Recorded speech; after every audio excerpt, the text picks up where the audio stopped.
The House will be in order. The prayer will be offered by our chaplain, Father Conroy.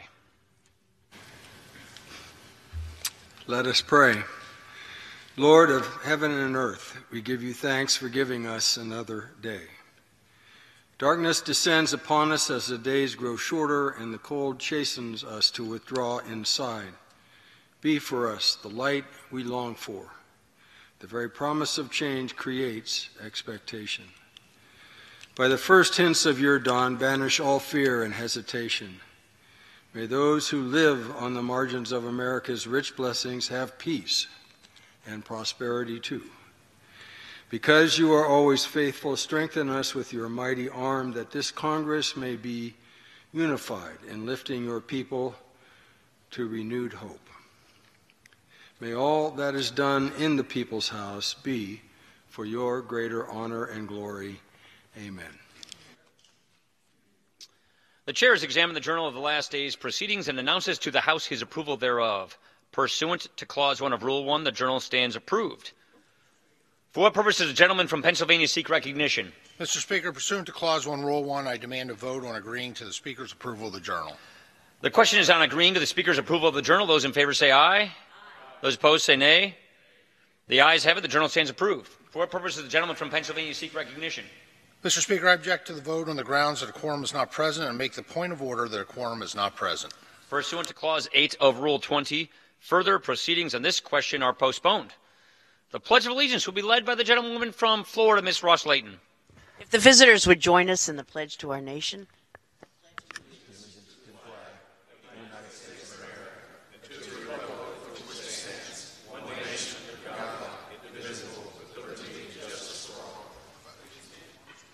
The chair lays before the House a communication.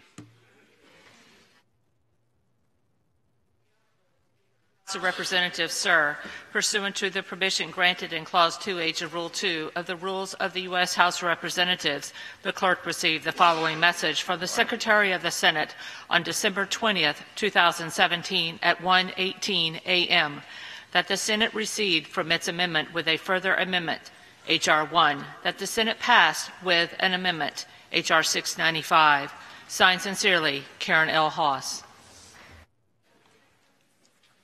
Chair will entertain up to 5 requests for 1-minute speeches on each side of the aisle. For what purpose does the gentleman from Pennsylvania seek recognition? Mr. Speaker, request unanimous consent to address the House for 1 minute and revise and extend my remarks. Without objection, the gentleman is recognized.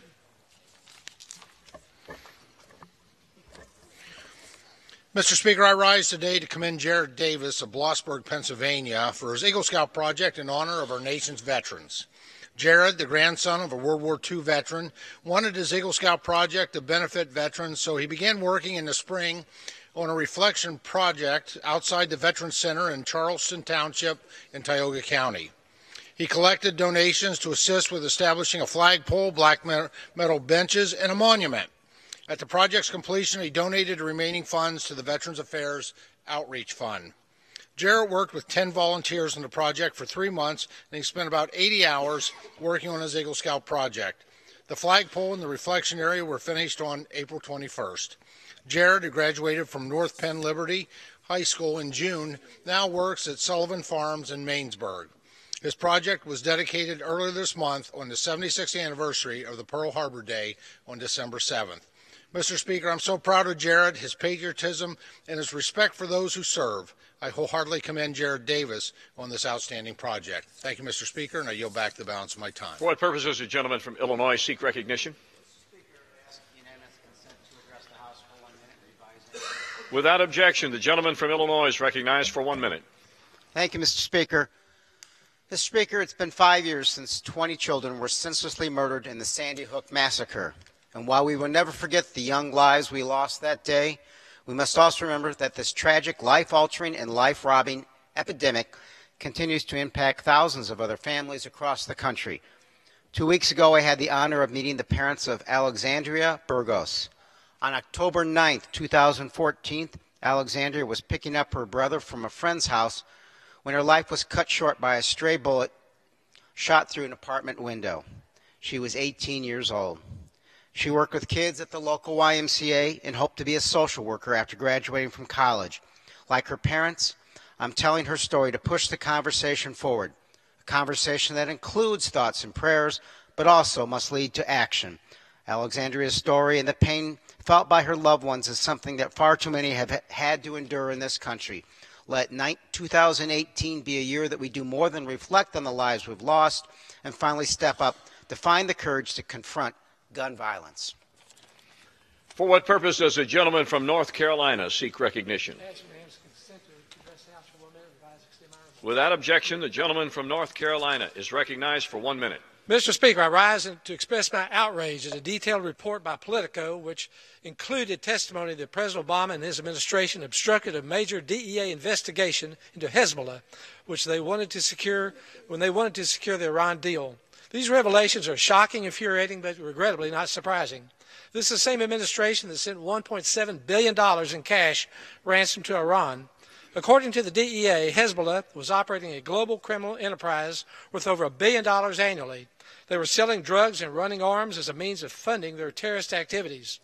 A major DEA-led task force called Cassandra had procured mounting incriminating evidence against them. Yet, according to senior Treasury and Defense officials, the Obama administration consistently obstructed and stonewalled the investigation in order to protect the Iran deal. In essence, it seems President Obama and his administration were so focused on striking a deal with Iran that they let a major global terror group off the hook. Even though the terror group was involved in global drug trafficking and sent massive amounts of cocaine and other drugs to our American communities. I've sent this letter to Chairman Gowdy, urging an immediate investigation into this matter. Thank you, Mr. Speaker, and I yield back. For what purpose does the gentleman from Michigan seek recognition? Speaker, I seek unanimous consent to address the House for 1 minute. Without objection, the gentleman from Michigan is recognized for 1 minute. Thank you, Mr. Speaker.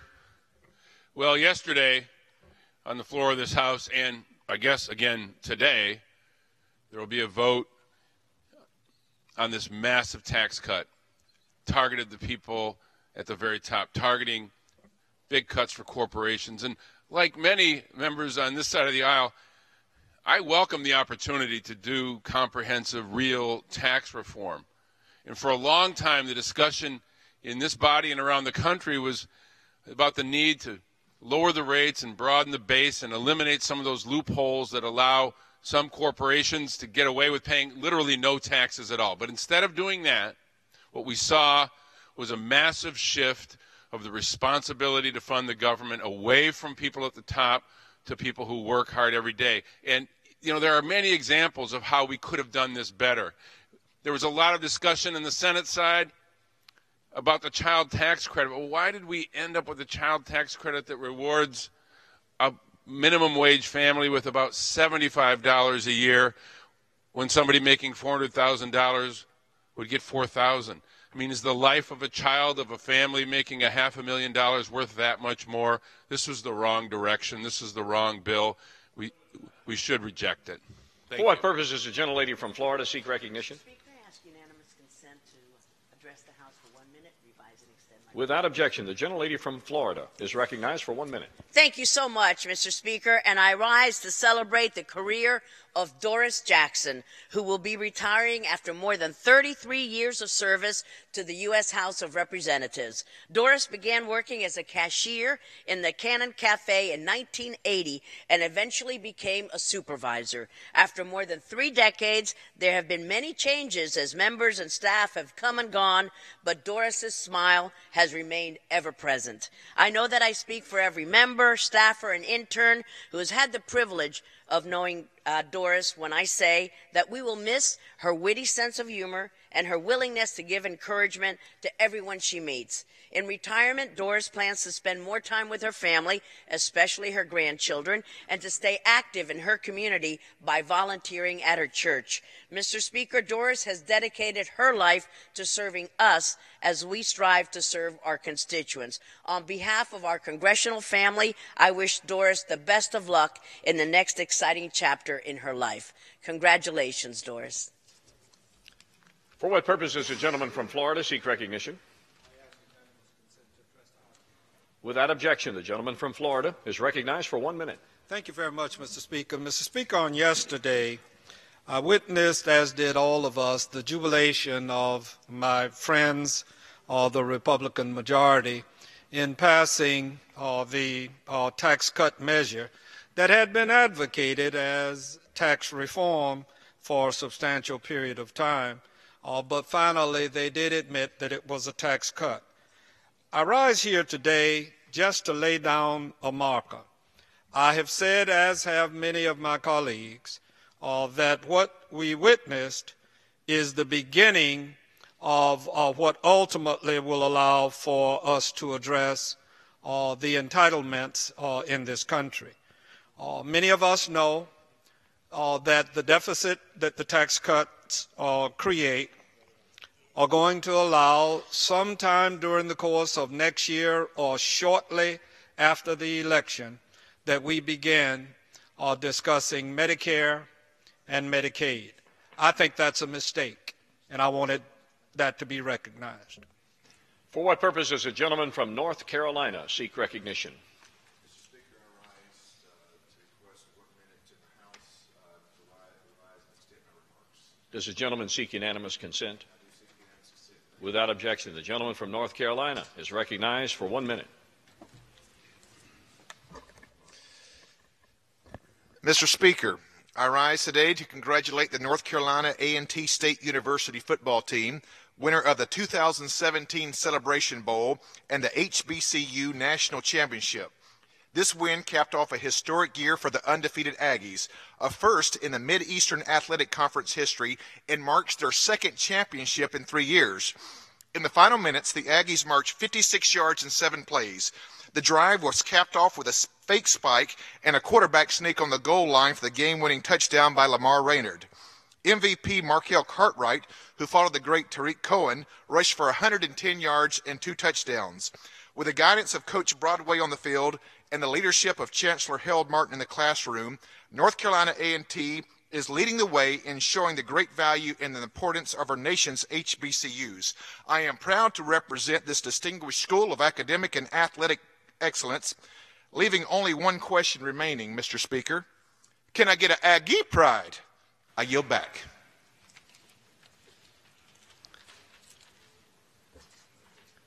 For what purpose does the gentleman from Texas seek recognition? Without objection, the gentleman from Texas is recognized for 1 minute. Mr. Speaker, on Friday, December the 15th, Missouri County lost one of its great community leaders, Miss Evelyn Wright Moore. Evelyn dedicated her entire life to early childhood development and education. In 1975, in fact, she started her career as the Brazoria County Head Start Coordinator. And after a very short 8 years with that organization, she was running the show and continued running that show for the rest of her life.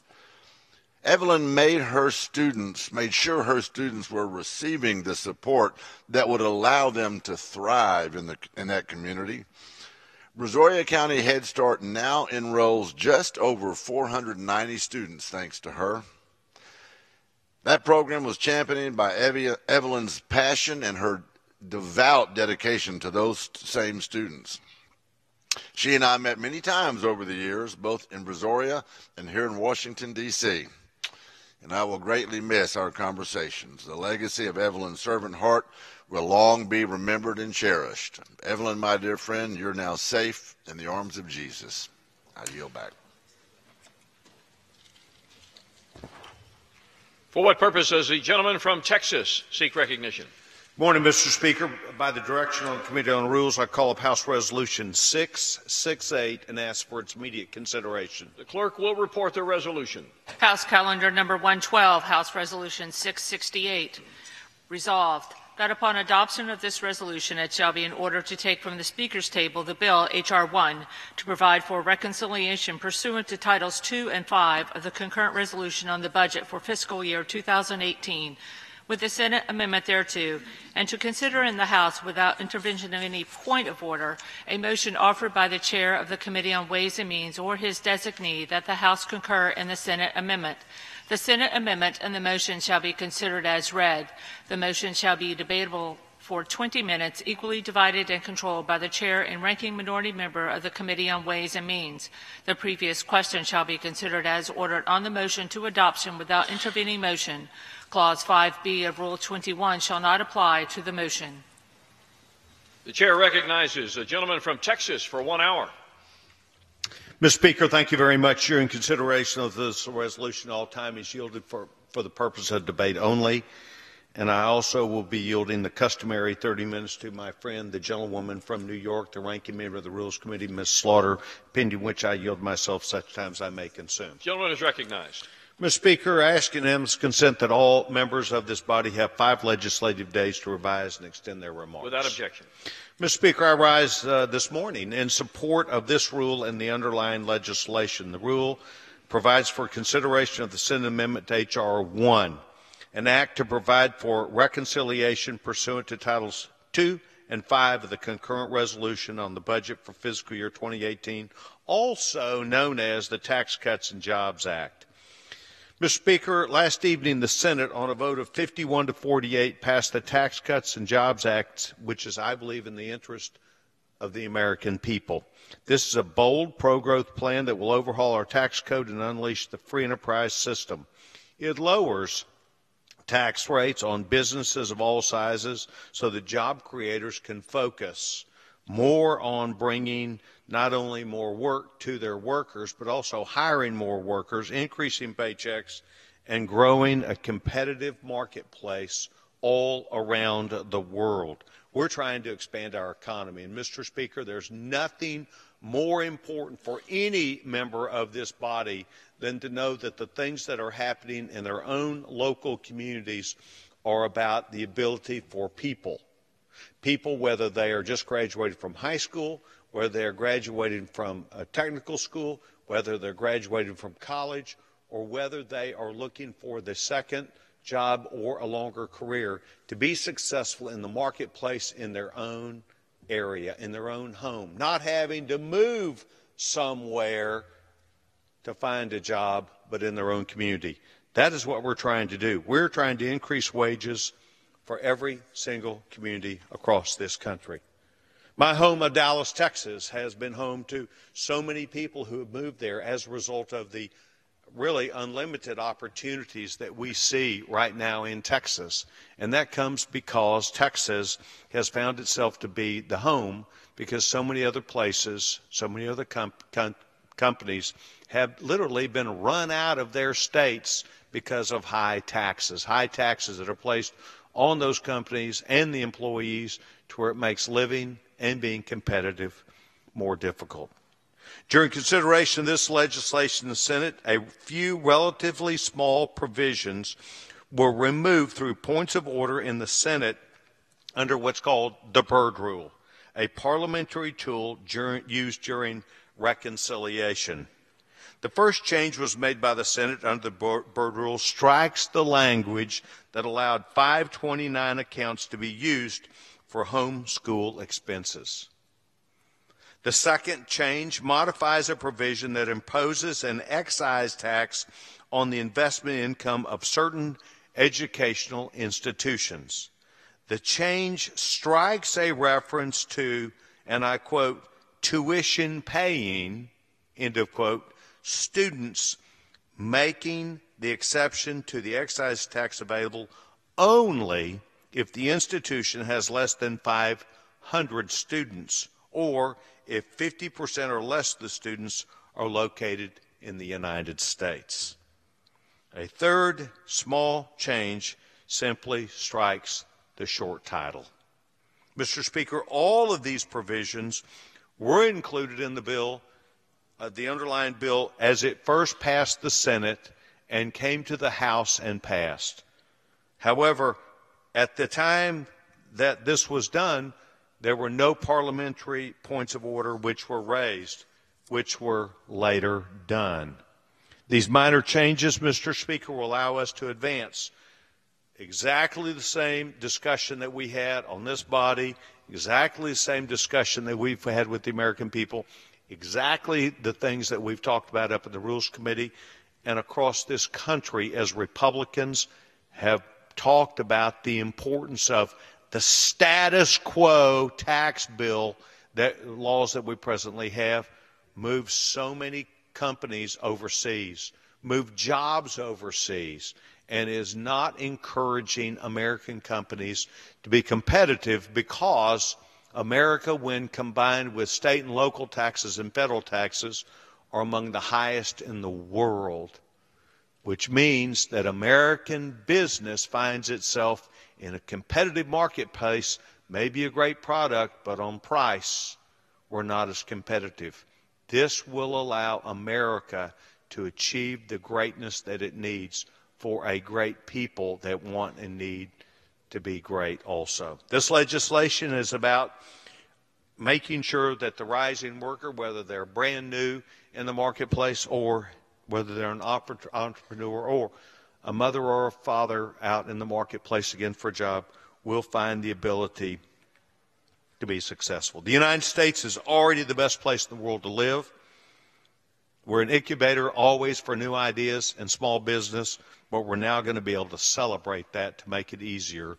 We are taking the tax code, instead of being the highest tax nation in the world, to be one of the lowest. It is going to mean great things for the American people, the American worker, and most of all, for people who believe that we want America to be great again. Mr. Speaker, I reserve my time. Gentleman's time is reserved. Gentlelady from New York. Good morning, Mr. Speaker. It seems like only yesterday we were here, does it not?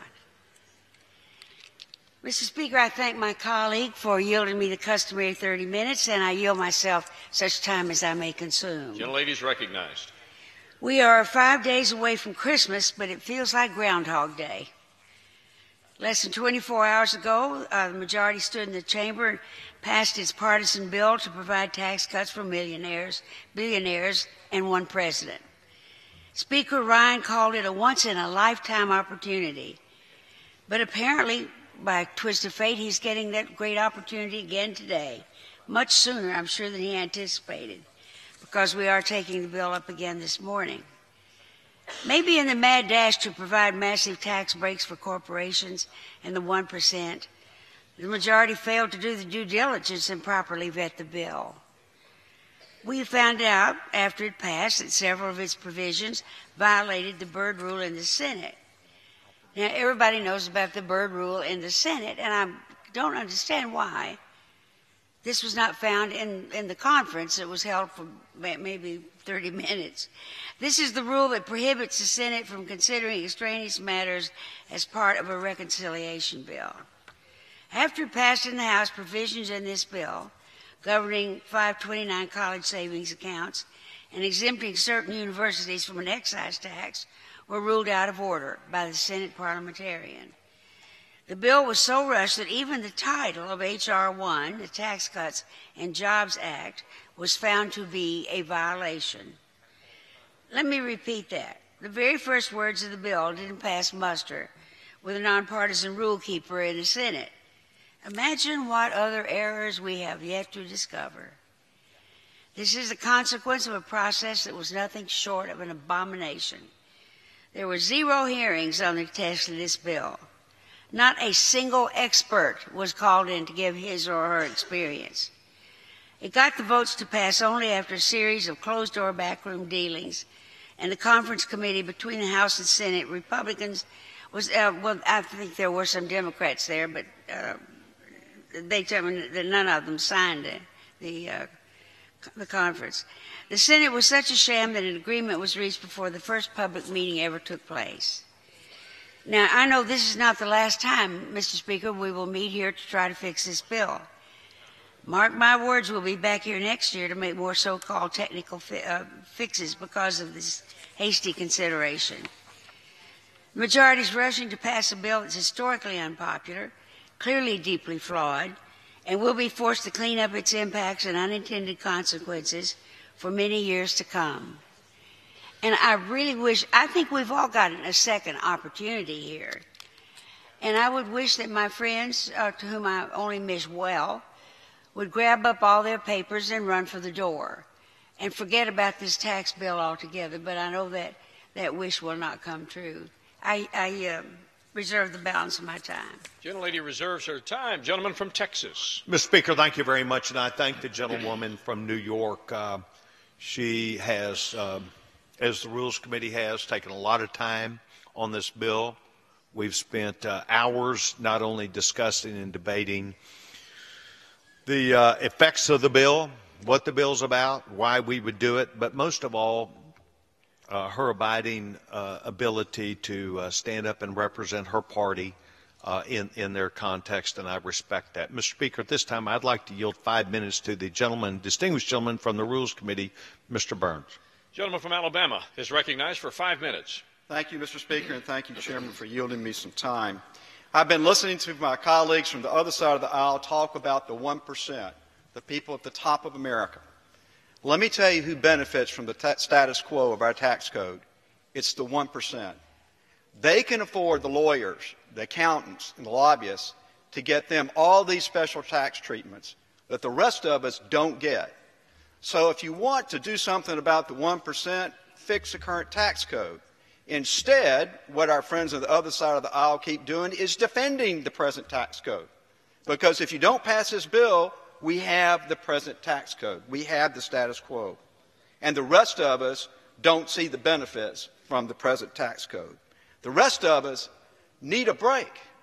Now, I asked the chair of the House Ways and Means Committee, when he was before the Rules Committee the other night, 3 questions that I think is relevant to everybody in America. The first thing I asked him was, will the average individual taxpayers in my district get a tax cut? He said, absolutely. And he pulled out a sheet of paper. He says, in fact, in your district, Congressman, the average family of 4 is going to get a tax break of over $2,100 a year. Now, I know in some places in America, $2,100 a year extra in people's pockets doesn't sound like a lot of money. But in South Alabama, an extra $2,100 in the pockets of hard-working parents that are trying to raise 2 kids, that's a lot of money. So that's a good thing that's coming out of this bill. I asked him, will it be easier for those individuals to fill out their tax returns? He said, absolutely. By making the changes we made in here and taking out some of these special tax breaks, we made it easier for everybody to fill out their tax return. Then I asked the third question. I just heard the gentlelady from New York talk about how this benefits big corporations. I don't have big corporations in my district in South Alabama. I've got mainly small businesses. Let me tell you about one. It's called Fast Time Convenience Store. Now, we call those in Alabama fill-in stations because you go there and you get gas in your car. In the morning, you go get a cup of coffee. You get one of their breakfast biscuits. You see a lot of people in there get ready to go to work. You go in there at lunchtime. He's also got something there called Fred's Kickin' Chicken. You go in there and get a good thing of fried chicken and a soft drink, and he's got some barbecue in a little trailer across the way. That's the sort of businesses I've got in my district. And I think those businesses are darn important. And so the owner of that business asked me the other day when I was in there, he says, I don't care about the big boys. Are you going to do something that helps me, that helps the businesses like me? And so I asked the chairman of the Ways and Means Committee, are we going to be helping those small businesses? Absolutely. They are going to see historic tax cuts, particularly if they're one of these pass-throughs. Historic tax cuts. And yes, their tax returns will be simpler to fill out. So when I think about it from the standpoint of South Alabama, and I dare say my district's not that much different from most every other district that's being represented here, I see a threefer. Individuals get a substantial tax cut, more money in their pocket. Individuals will have an easier time filling out their returns, and these small businesses that are the backbone of America, they're getting a real break. Now, I know that our friends on the other side of the aisle think that the government needs to be more involved in the lives of ordinary Americans. But you know, in order for the government to do that, the government has to have money. And the government doesn't produce anything, and it doesn't provide a single service. So they don't sell anything. So how does the government get money? It takes money. A tax is a taking. It takes money from people in the private sector. We on this side of the aisle don't think the government should be so involved in people's lives in America, and we don't think we should be taking so much money from them through taxes.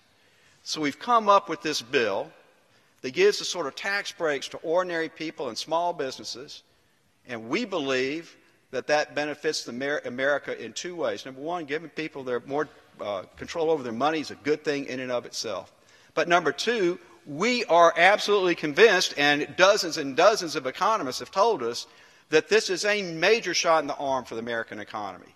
This is also a jobs bill, because this is going to pump up the American economy, get our economy growing at a much faster rate, and when we do that, we not only create more jobs, but we create this sort of lift in our economy where we start seeing real wage growth. And what we've been missing out there is real wage growth.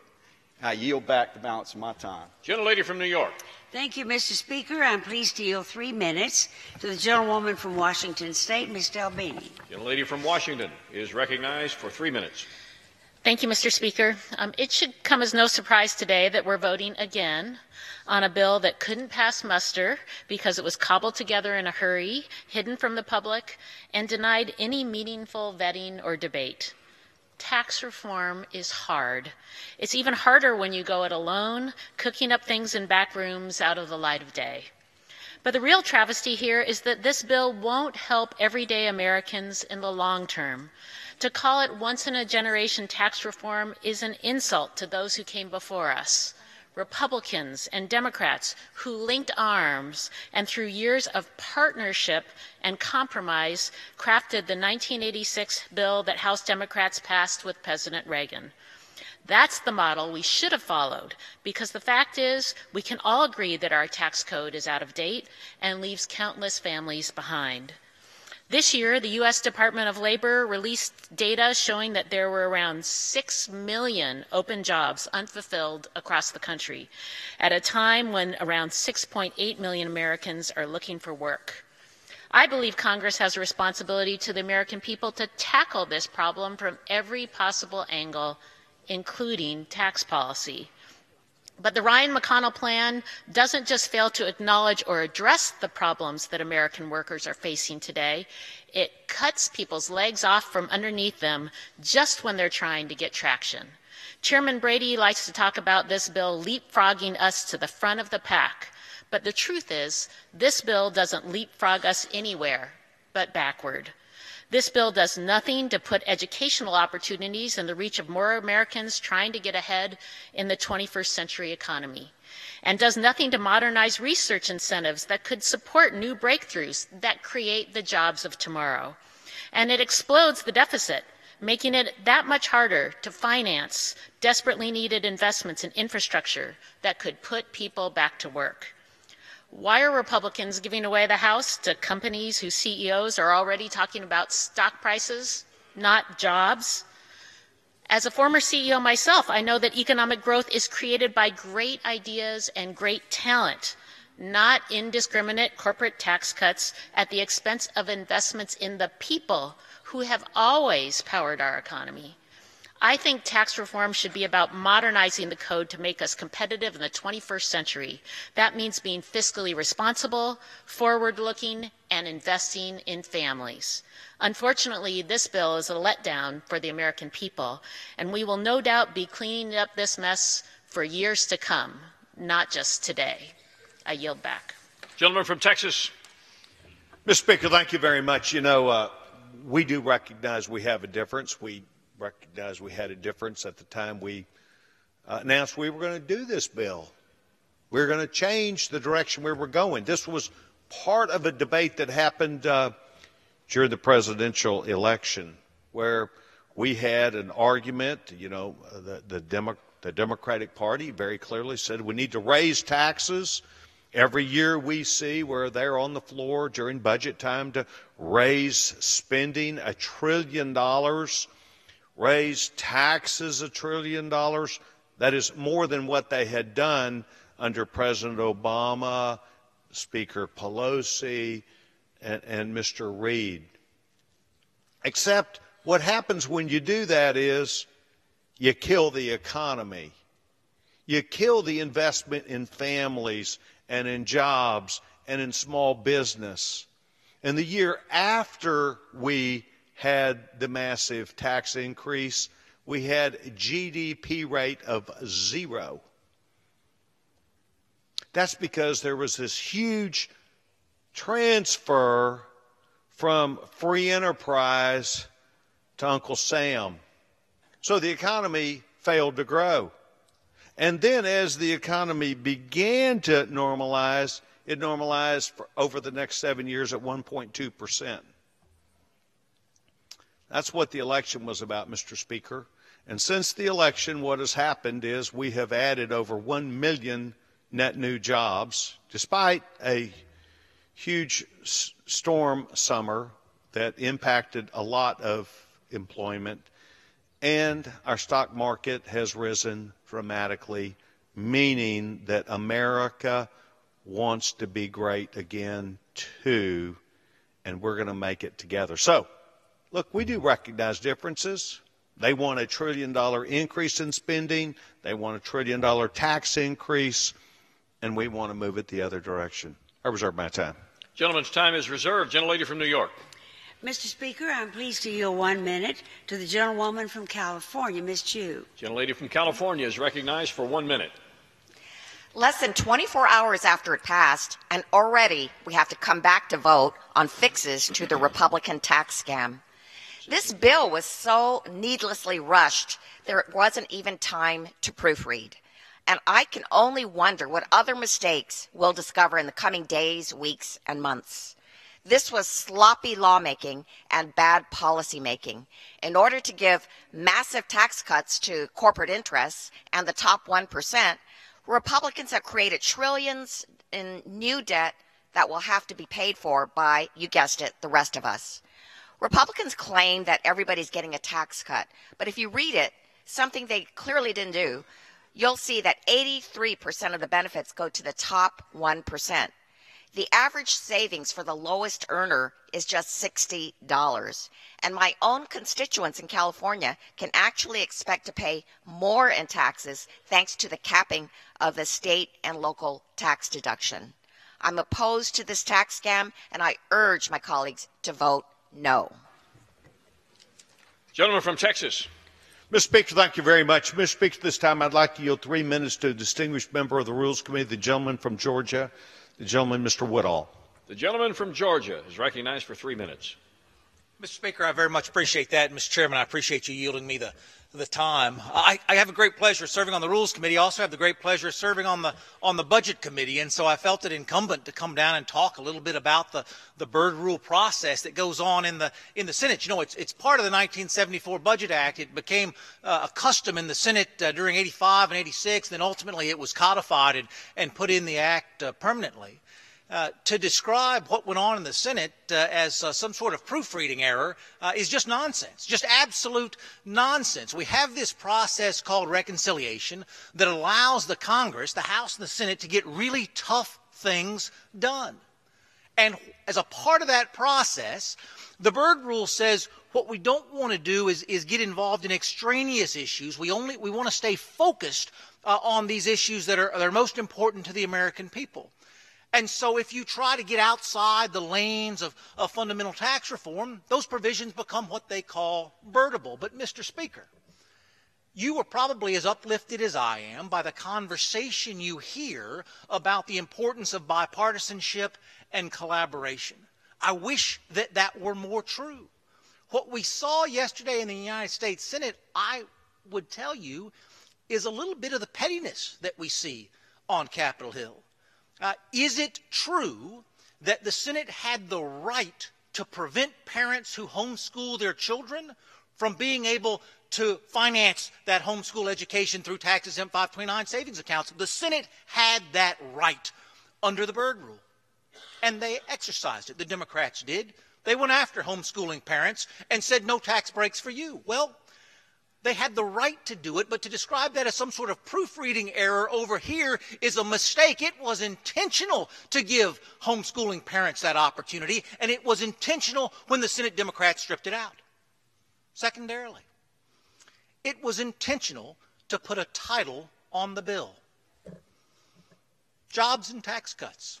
It was intentional. That's in fact why we came together to focus on this bill. Was because we care about jobs and we care about a 21st century tax system. Was the Senate completely within their rights to strip the title of the bill? Mr. Speaker, they were.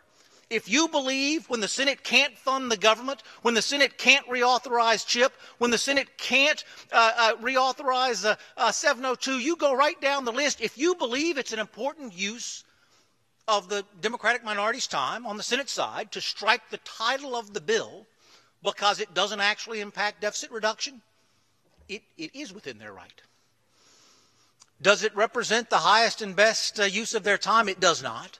Does it represent the highest and best of those of us who are here in public service together? It does not. I recognize that we have fundamental disagreements about the impact of tax reform and its merits. Give Joan 2 additional minutes. Gentleman is recognized for an additional 2 minutes. I thank my chairman for yielding. Mr. Speaker, we have an opportunity to do great things together. And occasionally I come down to this floor and I put my heart into it. I don't just put my heart into it on the floor. I put my heart into it for hour and hour, day after day in the Rules Committee. I put my heart into it on the Transportation Committee. I put my heart into it on the Budget Committee. And, Mr. Speaker, you know what? Sometimes I lose. Sometimes I lose. But what makes this process great is we both come down here and do the very best that we can. Let's not describe what's going on here for the American people as some sort of proofreading error, as some sort of rush job where folks didn't have time to do it right. That does a disservice not just to the members of Congress, but to the staff that work through these issues with us side by side, day after day, week after week, month after month, and yes, in the case of this bill, year after year. We have a choice with how we spend our days. I'm proud that we're spending our days doing fundamental tax reform. It has been far too long. We don't call it once in a generation because it's a rhetorical tool. We call it once in a generation because there are men and women in this chamber who were not alive the last time that we did it. It's important, and I'm glad we're doing it. Senate has every right to do what the Senate did yesterday, and by the Senate, I mean the minority members who insisted on their point of order. We could have sent this bill to the President's desk with protections for homeschooling parents who are doing their very best to provide for their kids. But my Democratic colleagues said no, and so this bill is still going to go to the President's desk. It's just not going to have those protections, and I believe that's a mistake.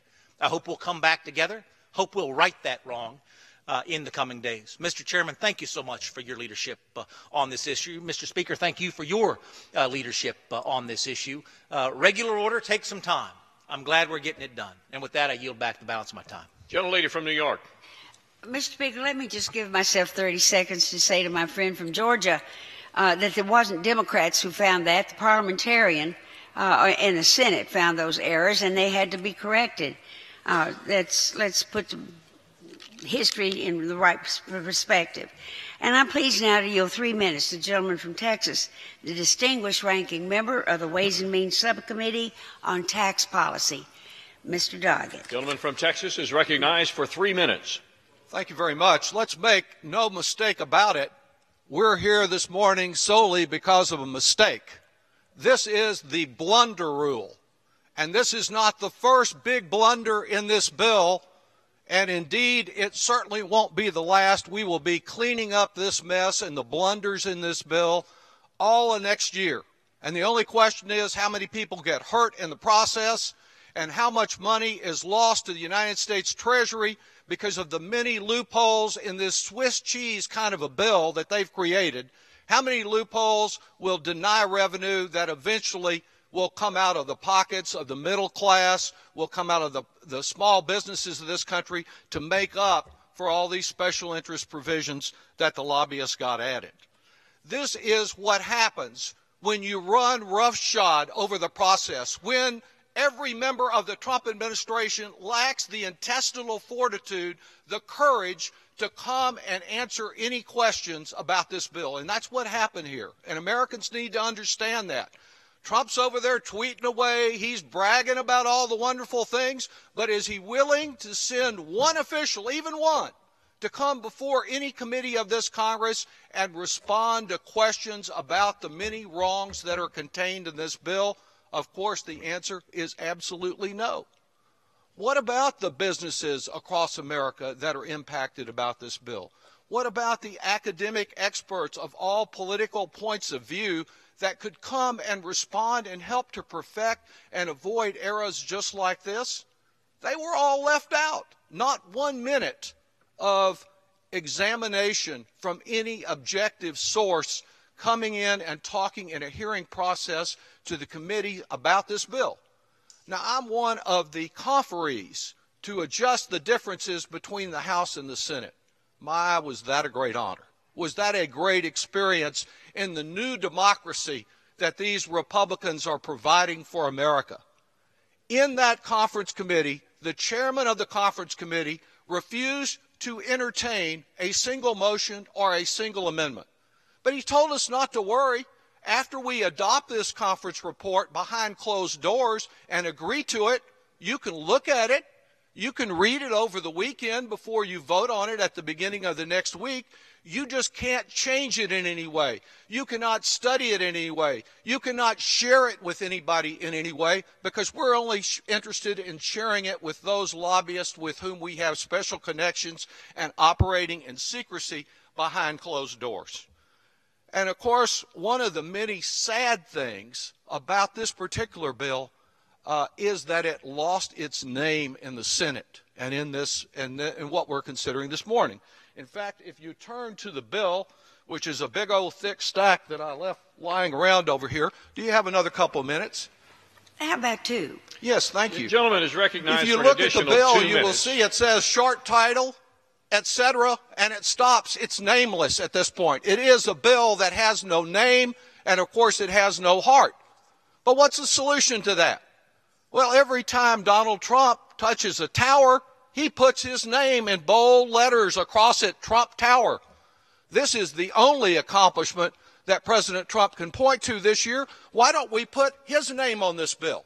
We could call it the Donald J. Trump Inequality Act, because it will do more than any legislation we've considered here in recent years to widen the gap between those at the very top and the rest of us.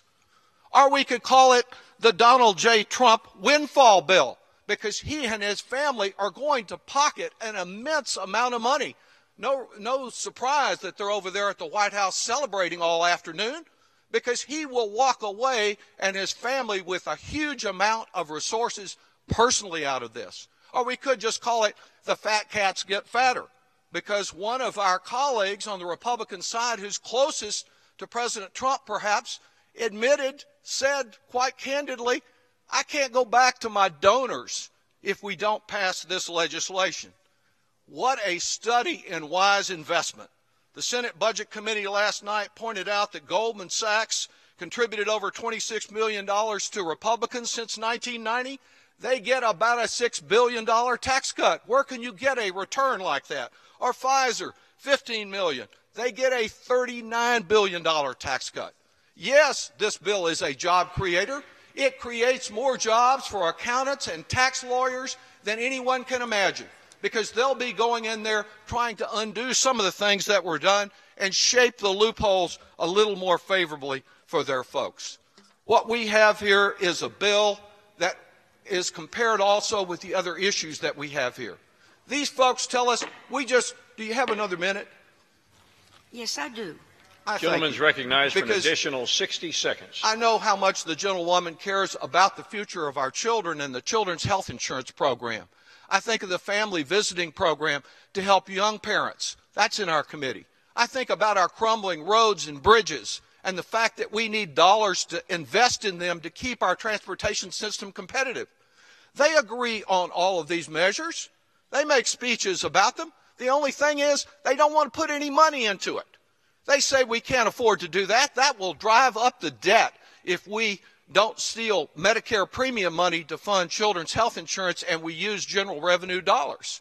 The same time that they're willing to drive the debt up trillions of dollars, they refuse to invest in people, invest in our children, and provide them the health care that they deserve. In short, this is a Christmas gift to those at the very top, and especially to the Trump family and his billionaire buddies and other real estate moguls that gained in the conference report. They get the Christmas gift. The American people, the middle class, they get the gift wrappings, and that's it. Gentleman from Texas. Speaker, if I could ask what time remains on both sides, please. Gentleman from Texas has 11 and 1/2 minutes remaining. The gentlelady from New York has 16 and 1/2 minutes remaining. We'll reserve our time. Gentleman's time is reserved. Gentlelady from New York. I use Don's a lot. Mr. Speaker, I yield 3 minutes to the gentleman from Pennsylvania, Mr. Boyle. Gentleman from Pennsylvania is recognized for 3 minutes. Thank you, Mr. Speaker, and I thank the gentlelady from New York. You know, with the Christmas season upon us, a favorite tradition in my family every year is to sit around the television and watch one of our favorite movies, It's a Wonderful Life. And like most families, it's hard not to get a lump in your throat at the end as George Bailey and his family prove triumphant. But it occurred to me this week in reading the Republican tax plan that I guess not everyone roots for George Bailey when watching that movie. There are a few people pulling for Mr. Potter. Well, here we have a tax plan that is written for and to the benefit of Mr. Potter and the rest like him. The wealthiest 1/10 of 1%. The richest 1% in our country are going to get 83% of the money in this tax plan. And the wealthiest 1/10 of 1% will get the majority of the money in this plan. Do you know how much you have to make in order to be in the wealthiest 1/10 of 1% in our country? $5 million a year or more. So the Mr. Potter we have in the White House these days is going to be pretty happy, and his family is going to make out. But the working people of Pennsylvania and the working people of America are getting stiffed. Income inequality is higher today than at any point in American history. Many Americans haven't received a pay raise in decades, in real terms. And here we have a tax plan that is going to take that existing problem and make it much worse. This is wrong. This is unfair. It does nothing for the hard-pressed, hard-working middle class of our country who deserve a pay raise. Let's give them a Christmas gift. Let's give them the happy ending that they deserve, the Hollywood movie ending.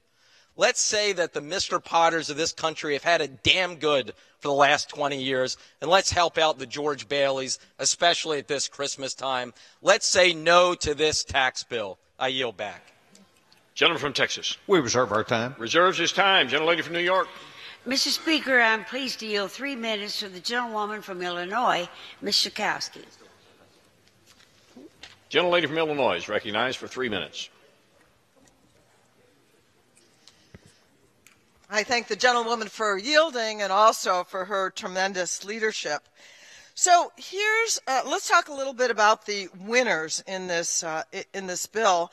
And I think it's interesting to note that if you are General Electric, since 1990 to 2017, you have contributed to Republican campaigns $20 million, over $20 million. And what you get back in tax relief from this legislation is $15 million, actually almost $16 billion over the life of this bill. Let me see if that's right. Yes, it's a B. It's $1 billion.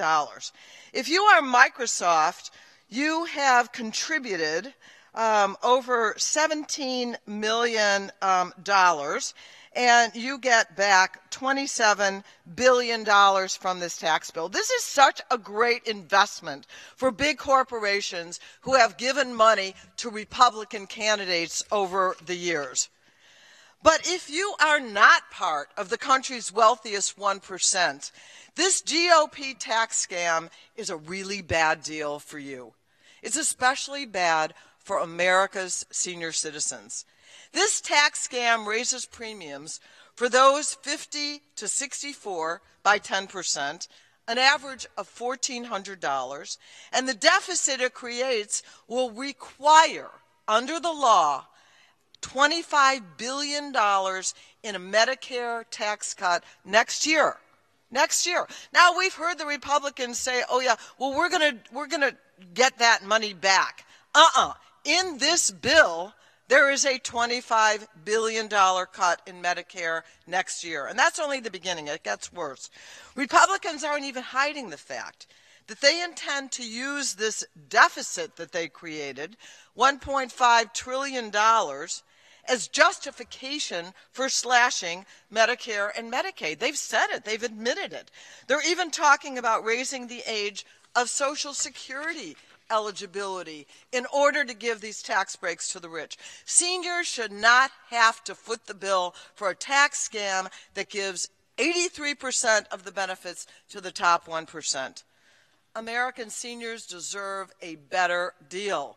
And so do 86 million families who would see a tax increase as a result of this scam. And so, to my Republican colleagues, you really do have a second chance because the bill got messed up, mistakes, done so fast, done in secret. It's coming back to us today, so you have a second chance to do the right thing. Please take it. Vote no. Gentleman from Texas. Mr. Speaker, at this time I'd like to yield 3 minutes to the distinguished gentleman from Indiana, the chairman of our policy committee. Gentleman from Indiana is recognized for 3 minutes. Mr. Speaker, today is an exciting day for the people of Indiana. With the passage of President Trump's tax plan, working Hoosiers will see more jobs, bigger paychecks, and a fairer, simpler tax code. The scare tactics of my Democratic colleagues come from a tired playbook written decades ago. It's old-style class warfare politics, tired arguments that are just not true. The proof is in the paycheck, and the truth is that an average Indiana family will see tax cuts of between $1,000 and $2,000 under this plan. Let me say that again.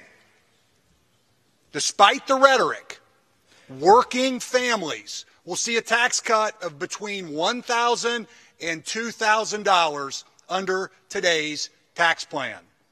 Child tax credits will double to $2,000 per child. The standard federal deduction will double too.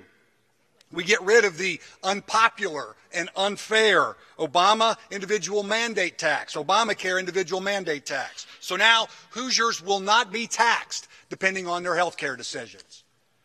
Job creators will see tax cuts too, making America's small businesses and America's big businesses competitive in the global economy and better able to create good-paying jobs.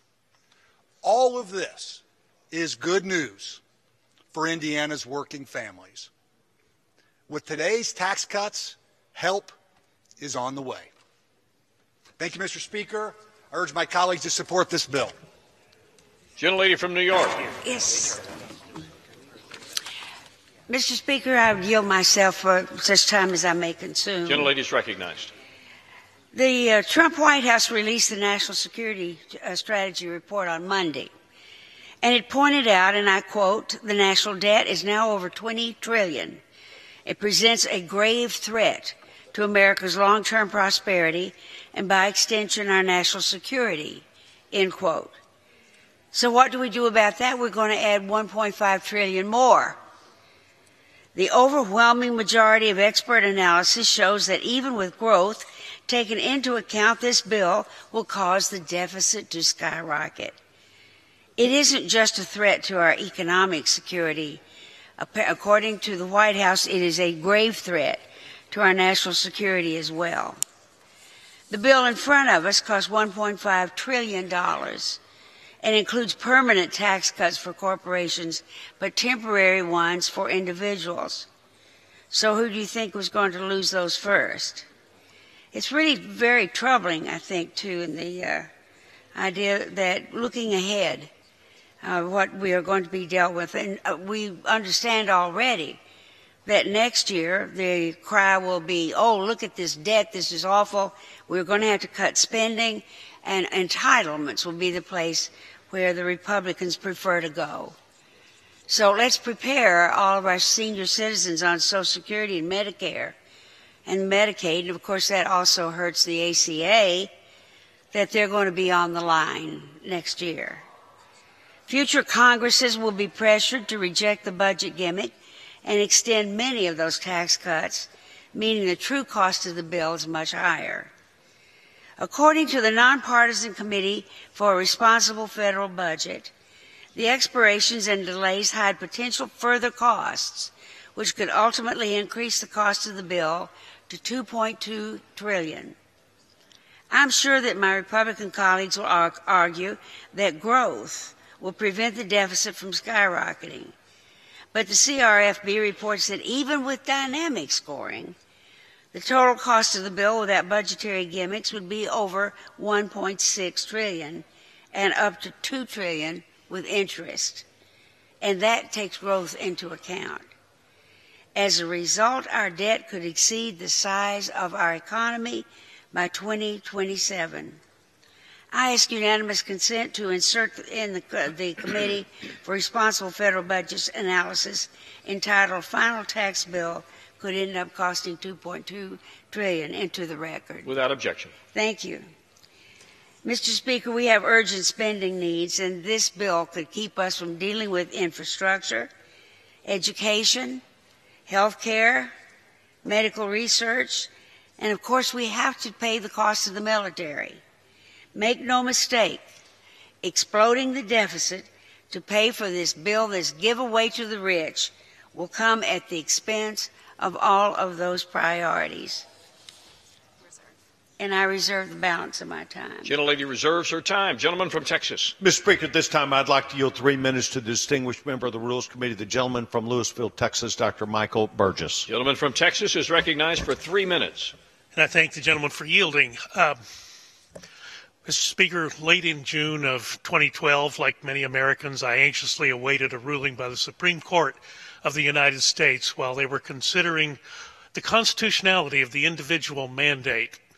Of course, we were told during the run-up to that law, the Affordable Care Act law, that the individual mandate was not a tax. It was, in fact, just a requirement that everyone should buy the insurance. It seemed unreasonable under the Commerce Clause that that requirement, in fact, would be constitutional. And then at the end of June, the Supreme Court made their ruling. I was probably right that it was unconstitutional under the Commerce Clause, but with some creative work, the Supreme Court said, you know, it's a tax, and the Congress has the absolute power to tax, and so, of course, it can stay in the law, and the law stands. So here we are today, considering tax reform for the first time in 31 years, and since the Supreme Court told us the individual mandate is indeed a tax, it is appropriate, it is right that the individual mandate be part of the discussion today. The House bill, when we passed it, did not include anything on the individual mandate, but the Senate, in their wisdom, sent it back to us with the individual mandate repealed. Now, make no mistake about it, the House has repealed the individual mandate any number of times over the last several years. The Senate has not. So the Senate has repealed the individual mandate for the first time. I say, let's meet them where they are. Let's pass this bill. Let's repeal the individual mandate and get on with making America great again. I yield back. Gentlelady from New York with 7.5 minutes remaining. Thank you, Mr. Speaker. Mr. Speaker, I'm surprised we're back here fixing the bill, though I am surprised it's so soon, because we've been saying all along that we've got a long way to go with this bill. If we defeat the previous question, I'm going to offer an amendment that will prohibit any legislation from being considered on the House floor that limits or repeals the state and local tax deduction or repeals the ACA's individual mandate. We know that repealing the individual mandate will lead to 13 million fewer Americans with health insurance and will cause premiums to rise by 10%. Now, I know that not giving health care is not much of an issue with the majority of this Congress because they've been trying to do that for a long time. The bill also caps the state and local tax deduction, hurting taxpayers in my home state of New York, California, of the states in the Northeast, all of whom are donor states. My own state sends $48 billion a year to Washington, money that we get back nothing for. But we're not going to be able to do that anymore without this deduction. What you're doing then is risking the stability of the revenues that fund the public schools, fire departments, and hospitals in those states. So let's make things right and defeat the previous question. And I ask unanimous consent to insert the rest of my amendment in the record along with extraneous material immediately prior to the vote on the previous question, and I reserve the balance of my time. Without objection, gentlelady reserves her time. Gentleman from Texas. Mr. Speaker, at this time I'd like to yield 3 minutes to the distinguished gentleman from Illinois, the vice chair, the subcommittee chairman on taxation for the Ways and Means Committee, the gentleman, Mr. Roscom. Gentleman from Illinois is recognized for 3 minutes. Thank you, Mr. Speaker. Thank you, Chairman Sessions. This is such an interesting thing to listen into. Our friends on the other side of the aisle have characterized the reason that we're here today is because of a blunder in proofreading. Well, it's simply an obtuse argument. There's 3 criticisms of the bill. One is the name change. Good grief, hardly a proofreading error. This title may be cited as the Tax Cuts and Jobs Act. That's section 11,000A. According to the Senate parliamentarian, it falls out. That's not a proofreading error. The second criticism is the Cruz Amendment, the language that was offered in terms of 529 plans. This was offered on the Senate floor. This was not a part of a conference committee or some late night scheme. This was openly debated. Our friends on the other side of the aisle and the other body chose not to pursue a point of order at that time. They chose to do it last night. It's their prerogative, but that's not a proofreading problem, nor is the issue as it relates to endowment language. This came out of the Senate Finance Committee. But what's interesting to me, Mr. Speaker, is how familiar our friends on the other side of the aisle are with mistakes. Do you remember the 1099 mandate that came out as a result of Obamacare?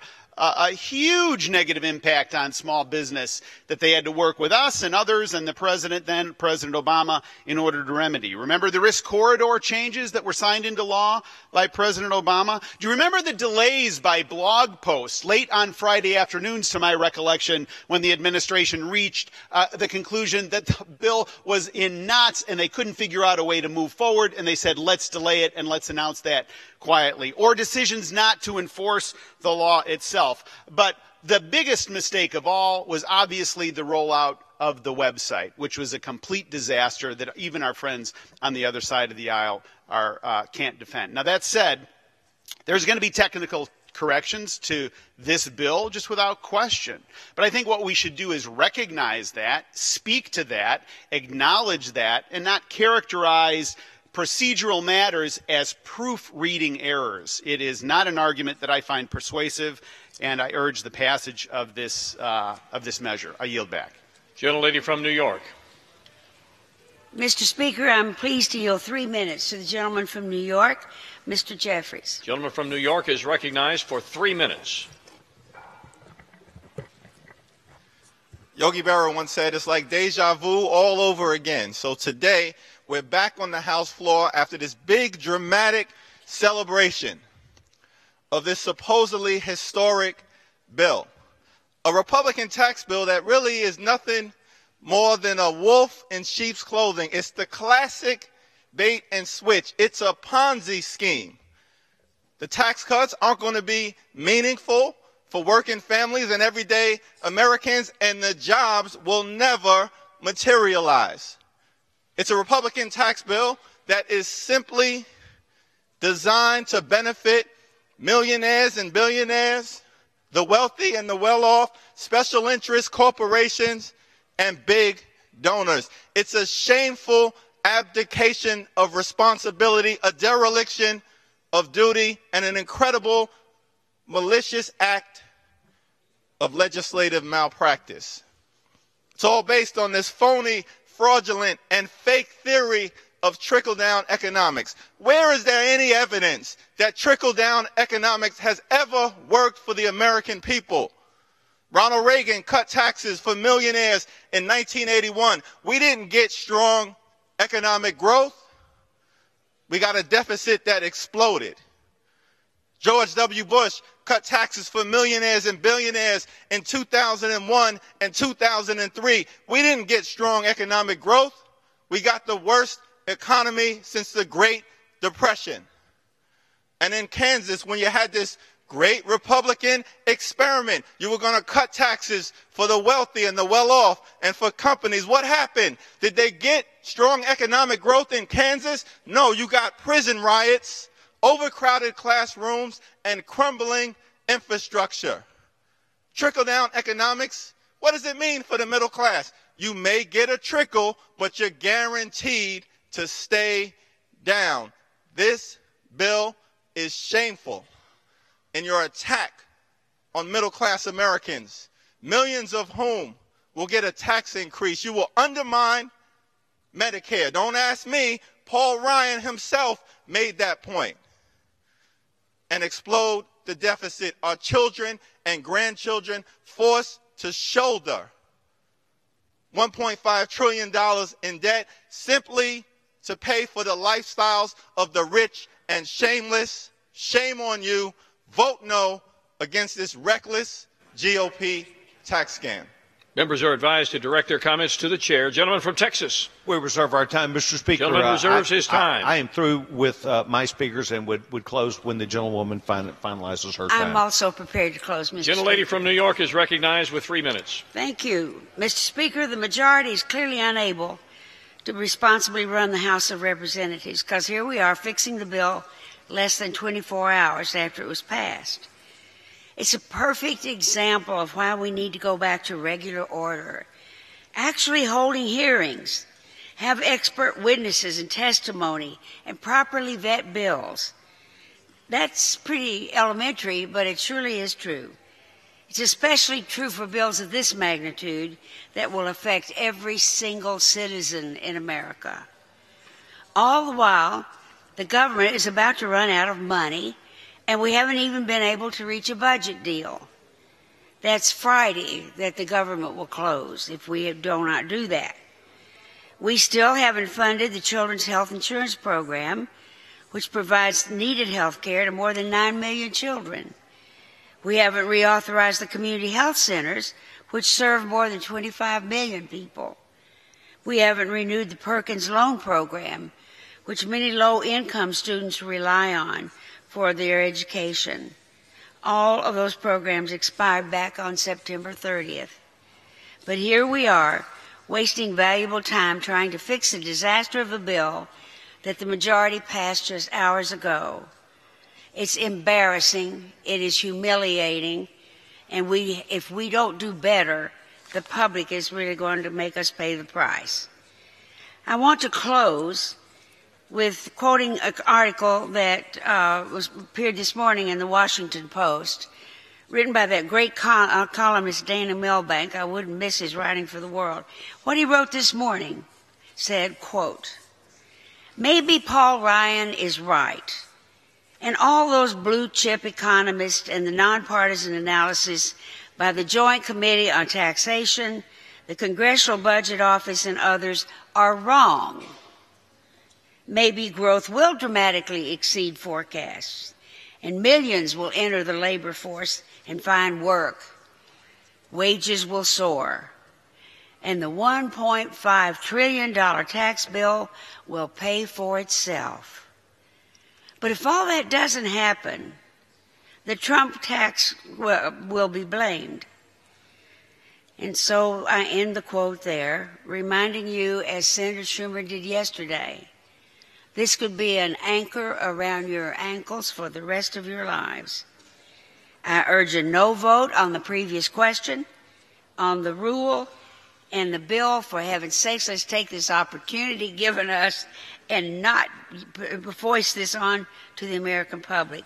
I yield back the balance of my time. Mr. Speaker, thank you very much, and I want to thank the gentlewoman from New York not only for her service to the Rules Committee, but also the service to this body and also her party. Mr. Speaker, the bottom line is I'll take her up on that. We will bet that this works because we looked at what happened when President Obama, Harry Reid, and Speaker Pelosi put $1 trillion tax increase on the American people, then spent $870 billion on a surplus, then added in $1 trillion of debt when they they worked the deal that was for student loans. Then we did cash for clunkers. Then we did cell phones for all, and it just went on and on and on and on. And now they want to place the $20 trillion debt deficit on Republicans. What we're trying to do is to recognize that we did look at what happened economically during the 8 years that President Obama was here. 1.2% annual GDP growth, while our trading partners around the world, Germany, Japan, India, China, all raised their GDP numbers off growing economies, because the average rate in Europe for corporate tax is 23.6%, while America was at 39%. And states all across the United States raised their taxation just like President Obama encouraged them to do, to grow government, to make it more expensive. But what happened is then the free enterprise system was not competitive. We began losing jobs all across the country. We began losing our competitiveness because of the high taxation rate. That's why we're going to do something about it. So when you raise taxes $1 trillion and spending an extra $10 trillion over 8 years, there is an impact. Of course there's an impact. What we're trying to do is respond back to the American people who they said last November, instead of going that way, why don't we go this way? Why don't we be the world's leader? Why be 24th in the world in competitiveness for business? Why not be first or second? Why not add jobs? Why not do something that places Americans, the middle class of this country, in a better position?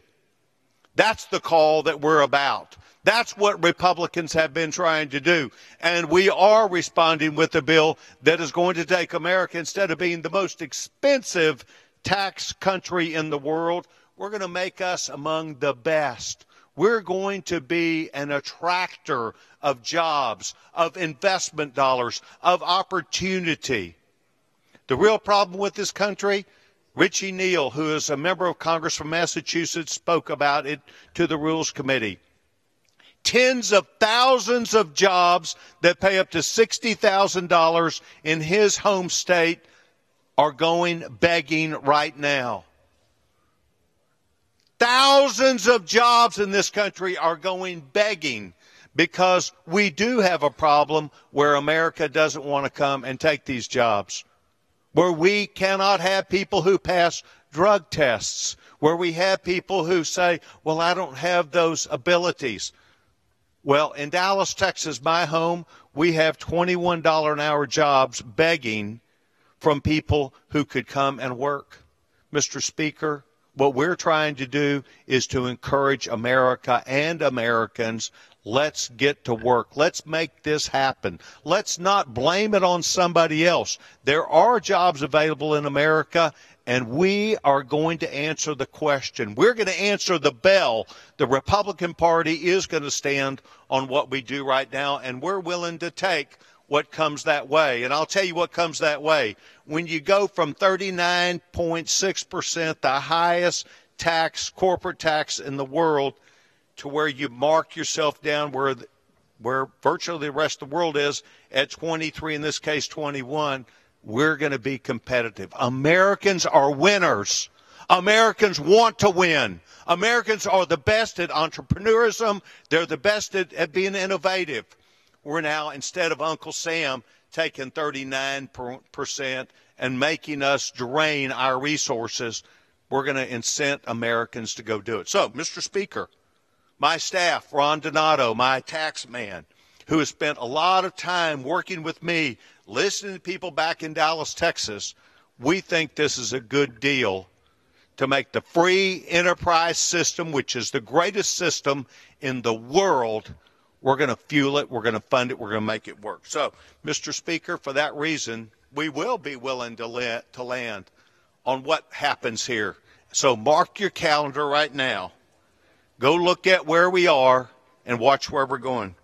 For this reason, I urge my colleagues to support this rule I yield back the balance of my time, and I move the previous question. Question is on ordering the previous question on the resolution. Those in favor say aye. Aye. Those opposed, no. Opinion of the chair, the ayes have it. Gentlelady from New York. Mr. Speaker, I request the yeas and nays. Yeas and nays are requested. Those favoring a vote by the yeas and nays will rise. Sufficient number having risen, the yeas and nays are ordered. Members will record their votes by electronic device. Pursuant to Clause 9 of Rule 20, the chair will reduce to 5 minutes the minimum time for any electronic vote on the question of adoption of the resolution. This is a 15-minute vote.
Yeas are 234, the nays are 188. The previous question is ordered. Question is on adoption of the resolution. All in favor say aye. Those opposed, no. The ayes have it. Gentlelady from New York. Mr. Speaker, I request the yeas and nays. Yeas and nays are requested. Those favoring a vote by the yeas and nays will rise. Sufficient number having risen, the yeas and nays are ordered. Members will record their votes by electronic device. This is a 5-minute vote.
Let's vote. The yeas are 232, the nays are 190. The resolution is adopted. Without objection, motion to reconsider is laid upon the table.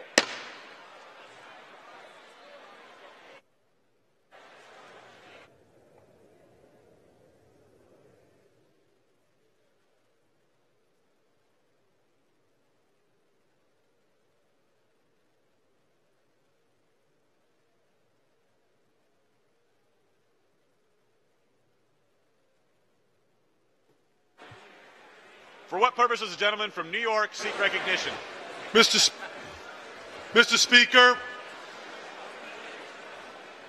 Speaker, by direction of the Democratic Caucus, I offer a privileged resolution and ask for its immediate consideration by the Chamber. We'll report the resolution. Resolution 669, resolved that the following named member be and is hereby elected to the following standing committee of the House of Representatives. 1. Committee on the Judiciary. Mrs. Dimmings. Without objection, the resolution is agreed to and the motion to reconsider is laid on the table. Back.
House will come to order. Members are requested to take their conversations off the House floor.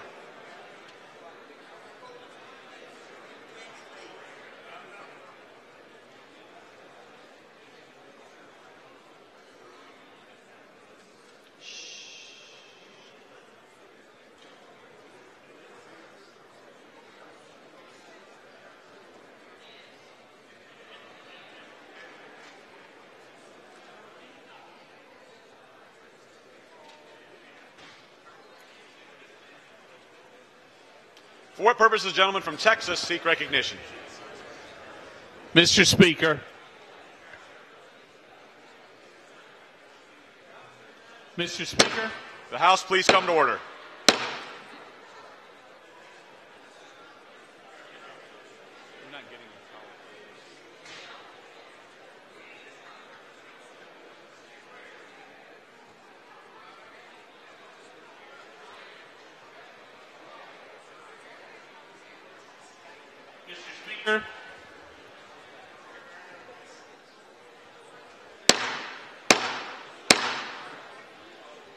Members are requested to take their conversations off the House floor. The gentleman from Texas is being recognized so we can proceed with debate.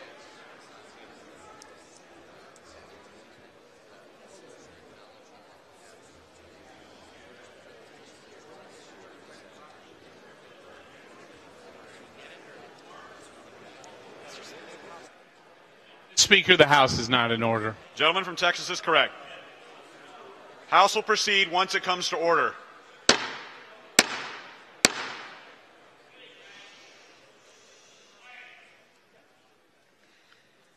Gentleman from Texas is recognized. Thank you, Mr. Speaker. Pursuant to House Resolution 668, I call up the bill H.R. 1 with the Senate amendment thereto, and I have a motion at the desk. The clerk will report the title of the bill, designate the Senate amendment, and designate the motion.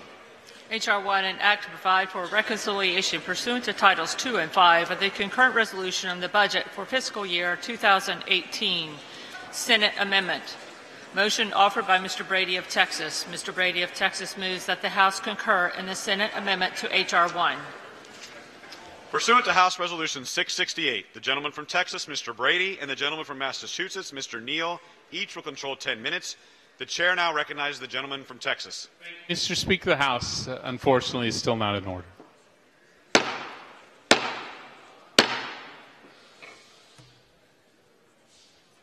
Gentleman from Texas is recognized. Thank you, Mr. Speaker. I yield myself as much time as I may consume. Gentleman's recognized. Mr. Speaker, both the House and now the Senate have taken action on legislation to reform America's tax code for the first time in 31 years. Unfortunately, two targeted provisions did not meet Senate rules and had to be removed. Today, the process continues to move forward, and with this vote, it'll be the House, the People's House, that officially sends this historic legislation to President Trump's desk. I know the American people are excited. More than that, I know they are feeling a sense of relief. They're relieved that for the first time in years, they're going to see more money in their paychecks that they can keep. Think about that middle-income family of four earning $70,000 per year. These are working families. And the tax cut of more than $2,000 they'll see under this bill. That $2,000 is real money. It's real money these families worked hard to earn, but until now, they've had to send it to Washington instead of being able to use it for their own needs, whether that's paying bills, saving for the future, or putting new tires on the car. And think about the relief our job creators and our workers will feel.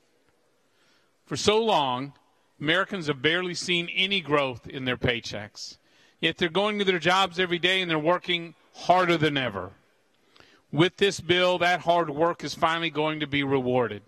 And we're going to see the growth of jobs and paychecks like we haven't seen in years. And for our businesses, large and small, no matter if they're a small startup with just 3 workers or a large company with 3,000, they're finally going to have a tax code that works with them as they grow, innovate, and invest in our communities. They're going to see relief from complexity and high rates and the feeling they're always having to compete with one hand tied behind their back.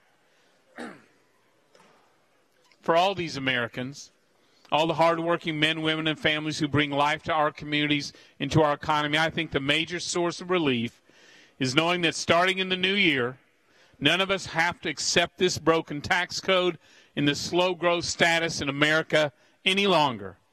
With the new tax system we will deliver today, things will change for the better, and they will change immediately.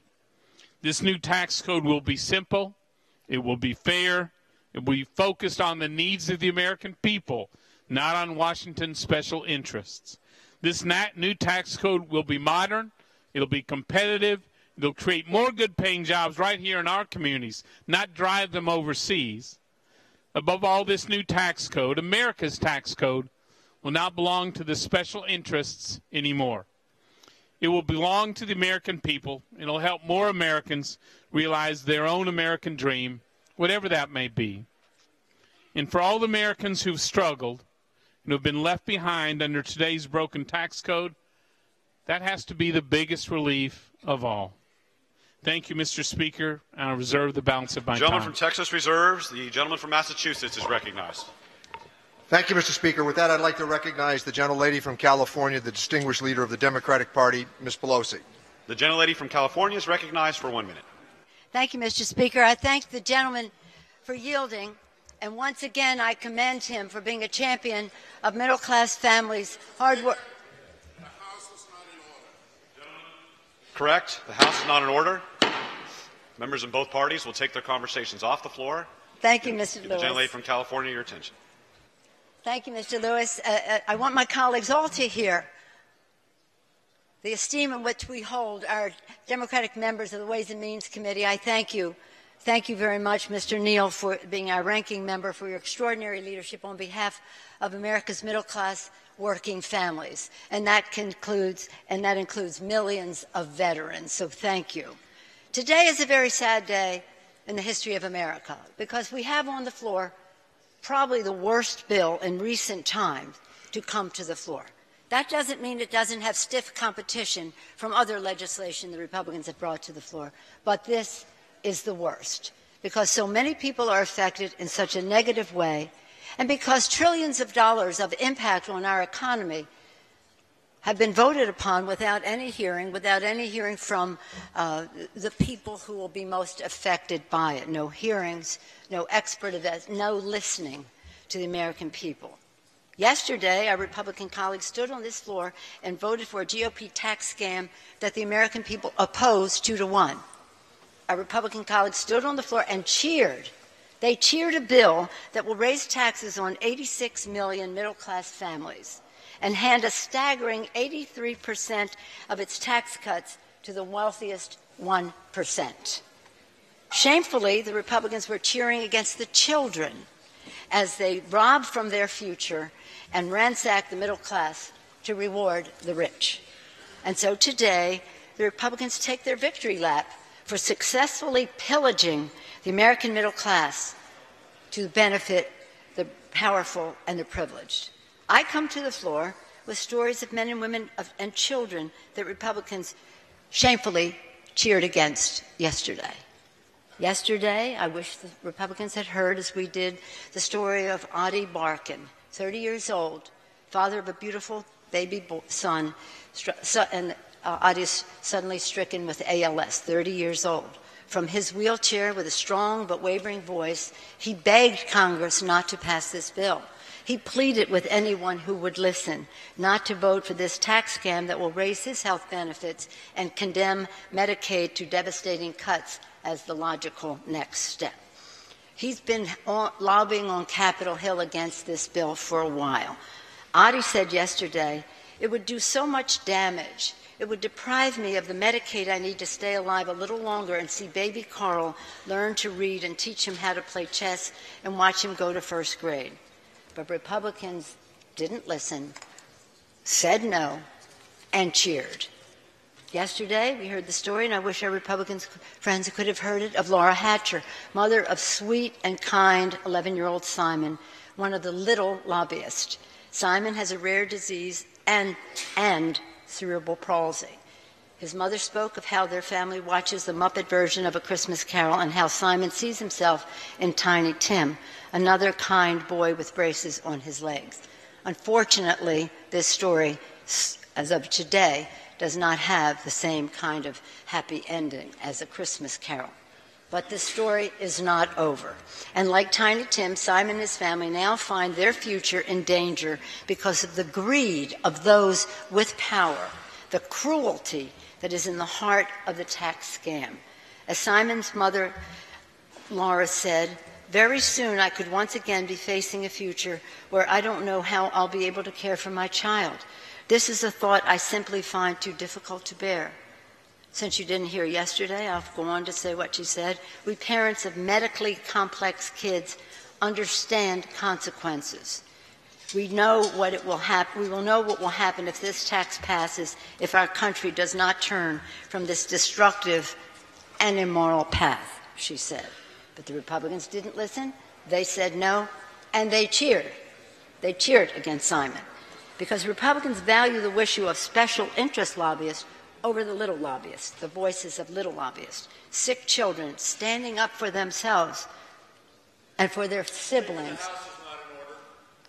And for their... Gentlelady will suspend. The House will come to order. Thank you, Mr. Speaker. Gentlelady may continue. I'll repeat. Because Republicans value the wishes of special interest lobbyists rather than the voices of the little lobbyists, sick children standing up for themselves and with their siblings, children standing with their siblings. Yesterday, we heard from faith leaders, too. They implored Congress to reject this bill that punishes working families and rewards the wealthiest 1%. I repeat, 83% of the benefits go to the top 1%. 86 million American working middle-class families will have their taxes raised. Sister Simone said she wept for the fact that our representatives are not weeping over the damage they are doing to families across America. They challenged us to honor our faith in this holy season, to remember that our first responsibility to those who have the least, not to enrich those who are already privileged and powerful. They challenged us to heed not only the message of Christmas, but to remember the words of Jesus enshrined in the Gospel of Matthew. But Republicans didn't listen. They said no. They cheered. They cheered. They cheered against Little Simon. They cheered about Adi Barkan. They cheered against people in need. The GOP tax scam is a monumental con job. But who got conned? President Trump will sign a bill whenever he signs it. I thought it was supposed to be today, but I hear the special interests are weighing in for him to delay it for some reason or another. President Trump will sign a bill that betrays the promises he made in the campaign. President Trump promised to eliminate the carried interest loophole.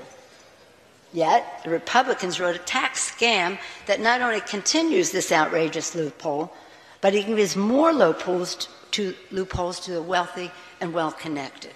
President Trump promised to stop corporations from shipping jobs overseas. But Republicans wrote a tax scam that gives corporate America even bigger incentives to ship jobs overseas. President Trump promised a tax reform focused on the middle-class families. Tax breaks for middle-class families. Republicans wrote a tax scam that raises taxes on 86 million middle-class families in our country. President Trump promised he would protect Medicare, Medicaid, and Social Security. But Republicans wrote a tax plan to explode the deficit and use it as an excuse to cut Medicare, Medicaid. They've made no secret of their plans, and they've even said this week to raise the Social Security age. So as the Republicans, who got conned? Did the people get conned by the promises? Did the president get conned by the Republicans? Is he signing a bill that betrays his promises to the American people? It's all about the Republicans in Congress. They have in their DNA trickle-down economics, tax breaks for the rich, tax breaks for corporations, and the former speaker even said, if it trickles down and creates jobs, that would be good. If it doesn't, so be it. That's the free market. So as Republicans head to the White House for their victory lap, hopefully they won't trip over the wheelchair of Adi Barkan and other Americans with pre-existing conditions. I caution them not to trip over the wheelchair of Simon Hatcher and other children with severe medical needs. They will be in the path of your victory lap. Don't trip over the sisters and brothers and mothers and fathers who tend to the health and well-being of these sick children and their siblings. And I will not stop fighting to protect them. I told you yesterday, or not you, but in a public forum, I caution you not to get in the way of a mother and father of a child with special needs or disabilities or extreme medical conditions. They will do anything to protect that child, and they notice what you are doing here.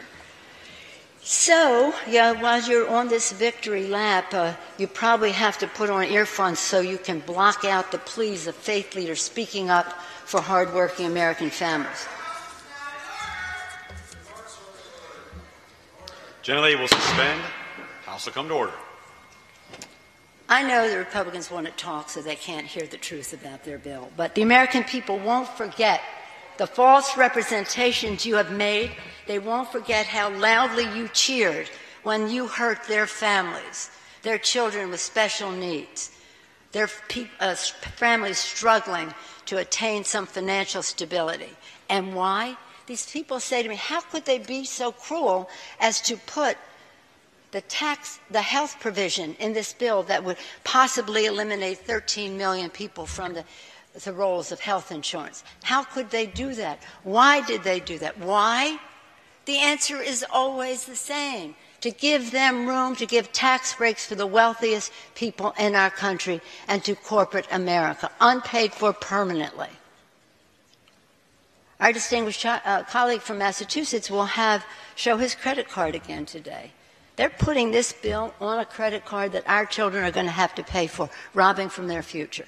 This holiday, they're talking about giving people a Christmas present. Well, Joe Sixpack, whom the president said he was there to help, and I hope that that is true, Joe Sixpack will be delivering the champagne to their parties.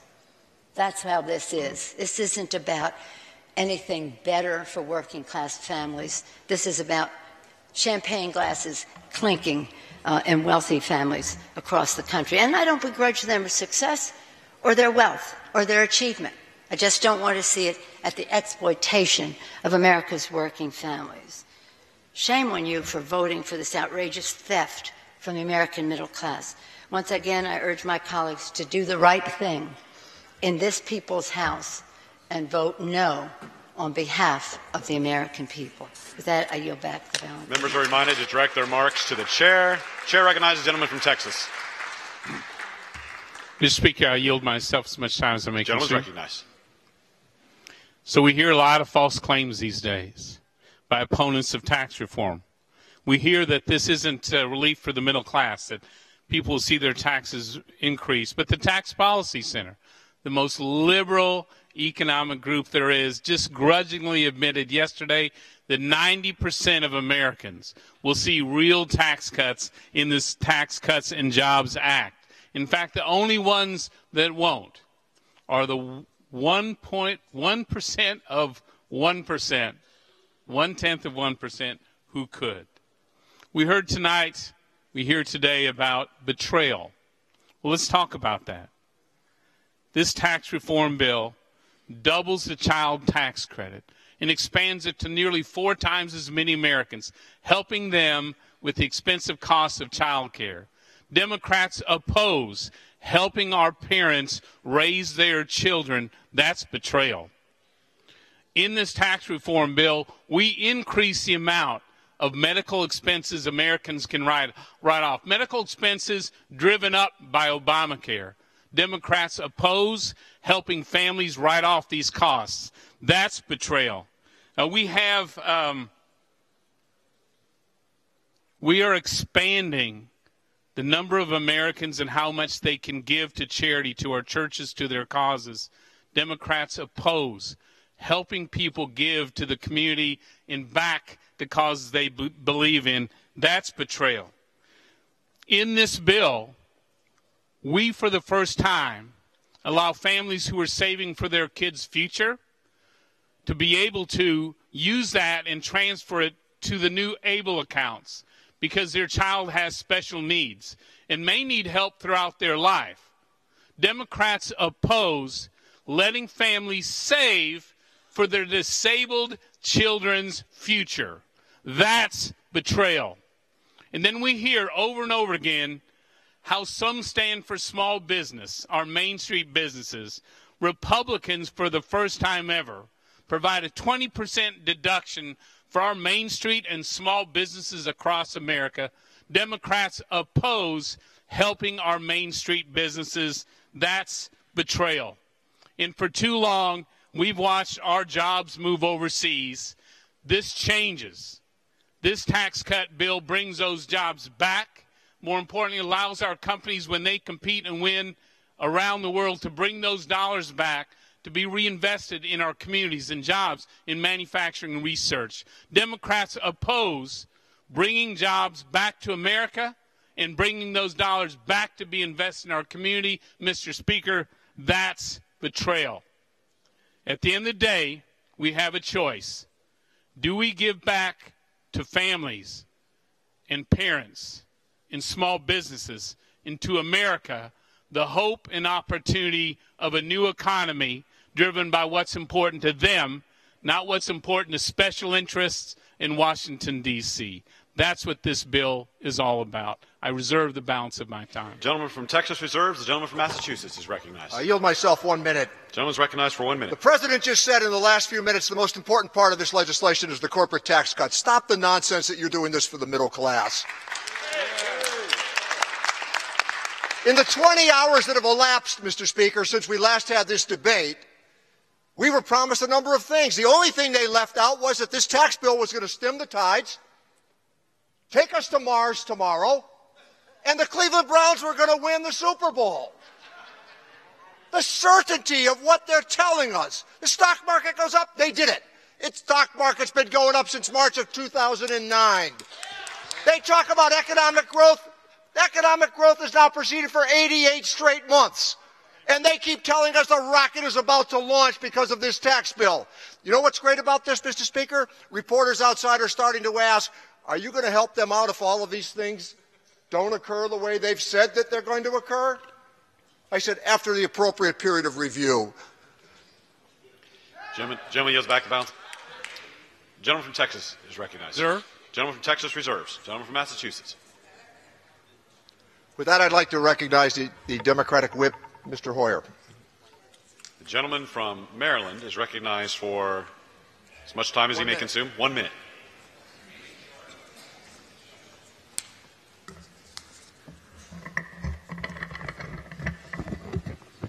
The other thing that the chairman did not say is, after your last round of tax cuts, we had the deepest recession anybody in this body has experienced. Starting in December '07, when you were you had the presidency, the House, and the Senate. You're at it again. Mr. Speaker, I rise in sadness and disappointment that the House passed such an irresponsible, dangerous, and debt-exploding legislation yesterday. We should be better than this. We should be more responsible than this. This bill gives 83% of its benefits to just 1% of the richest Americans. Why didn't we have it reversed and give 83% to the people you talk about, Mr. Chairman? It kicks 13 million people off their health insurance coverage, and it raises the deficit by $1.5 trillion. There can be little doubt that the majority party is fixated on cutting taxes for the richest in our country. Defeat this bill. Do right by the American people, and I yield back the balance of my time. Gentleman's time's expired. Texas is recognized. Gentleman from Texas Mr. is Speaker, yield myself 1 minute. Let's talk deficits. Our Democrat opponents just hate the thought that we would give Americans back what they owe. But, you know, in 2009, when President Obama lifted the national debt by $1.6 trillion, more than this tax bill, they cheered. And in the next year, when President Obama raised the national debt by almost $2 trillion in 1 year, they cheered.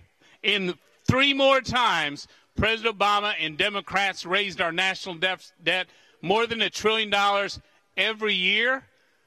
And now they oppose it. Why? Because that was about Washington spending your money. This is about giving it back to the American people.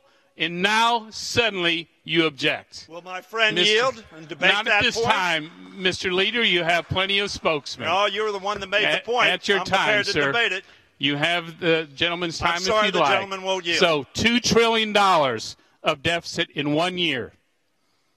Gentleman from Texas reserves. The gentleman from Massachusetts is Thank you, Mr. Speaker. With that, I'd like to yield 30 seconds to the gentleman from Michigan, the longest-serving member of the Ways and Means Committee, Mr. Levin. Gentleman from Michigan is recognized for 30 seconds. Mr. Chairman, if you'll listen, this bill is trickled down at its worst. Except for the very wealthy, it's at best a trickle, and for millions, not even that. And for the economy at large, a discredited theory. It is a deficit time bomb. The Speaker has said to the middle class, don't worry, the expiring tax cuts will surely be extended. That means the real deficit from this bill is $2.5 trillion. A humongous deficit wrapped in your hypocrisy. In your hypocrisy. I yield back. Members are continued to be reminded that they should address their remarks to the chair. The gentleman from Texas is recognized. Thank you. I yield 1 minute to the gentleman from Kentucky, Mr. Barr. Gentleman from Kentucky is recognized for 1 minute. Thank you, Mr. Speaker, and I rise today to applaud the great work of the chairman of the Ways and Means Committee, my good friend from Texas, Mr. Brady, for his good work to overhaul America's tax code to deliver historic tax relief for workers, families, and job creators. And I resent the rhetoric from some of my friends on the other side of the aisle who talk about this as hurting disabled families. I'm the brother of a disabled sister. And I'm voting for this bill because it helps families with loved ones with disabilities, like expanding the ABLE Act. But Chairman Brady, I want to thank you for working with me and others to address a provision in the Tax Cuts and Jobs Act which would negatively impact work-study colleges such as Berea College in my district. You fulfilled your commitment to me to fix this problem in the Conference Committee for Work-Study Colleges and other small schools so that their endowment would be exempt from the excise tax on large college endowments. Regrettably, last night, Senate Democrats used procedural rules to insist that this exemption be stripped out of the final conference report. It's unfortunate that they put partisan politics ahead of ensuring that students, many of whom are low-income and first-generation college students at work-study colleges, would continue to be able to receive tuition-free education. Additional 30 seconds is yielded. And these are first-generation college students who receive a tuition-free education. I know, Chairman Brady, that you share my commitment and that of Chairman Rogers and Senator McConnell and others to make sure that Berea College and other work-study colleges continue their important mission. Accordingly, I asked for your commitment to work with me to permanently exempt work-study colleges from the excise tax on endowment income in a timely manner in the tax extenders or another appropriate legislative vehicle as soon as possible. Thank you for your leadership. You're correct. Senate Democrats stripped this out. I commit to working with you to find a permanent solution to this problem as soon as possible. Thank you for your leadership. Yield back. Gentleman's time's expired. The gentleman from Texas reserves. The gentleman from Massachusetts is recognized. Thank you, Mr. Speaker. With that, I'd like to yield 30 seconds to the gentleman from Georgia, an extraordinary man in his life, the ranking member of the Oversight Subcommittee, our friend Congressman Lewis. The gentleman from Georgia is recognized for 30 seconds. Mr. Speaker, yesterday taxpayers stood up, spoke out against Republicans lining the pockets of their donors by any means necessary. Did you hear their cries? Can you feel their pain? You did not, Mr. Speaker.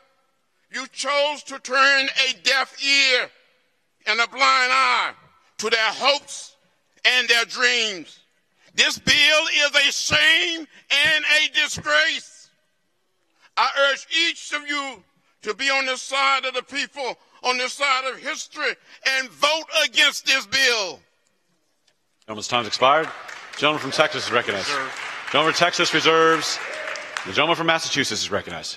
Thank you, Mr. Speaker. With that, I'd like to yield 30 seconds to a valued member of the Ways and Means Committee, ranking member of the Tax Policy Subcommittee, Mr. Doggett, for 30 seconds.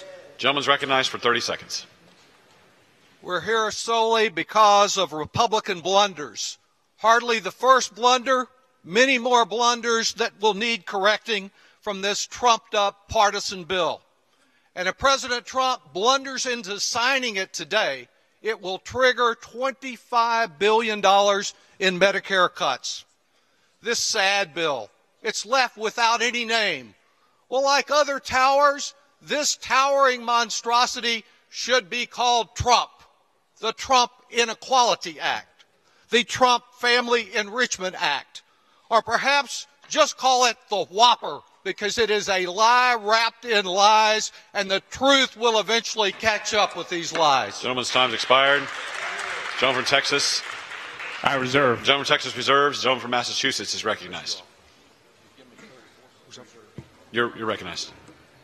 With that, I'd like to yield 30 seconds, Mr. Speaker, to the gentleman from California, a Vietnam veteran and a distinguished member of the Ways and Means Committee, Mr. Thompson. Gentleman from California is recognized for 30 seconds. Well, one of the most important bills that any of us will ever vote on.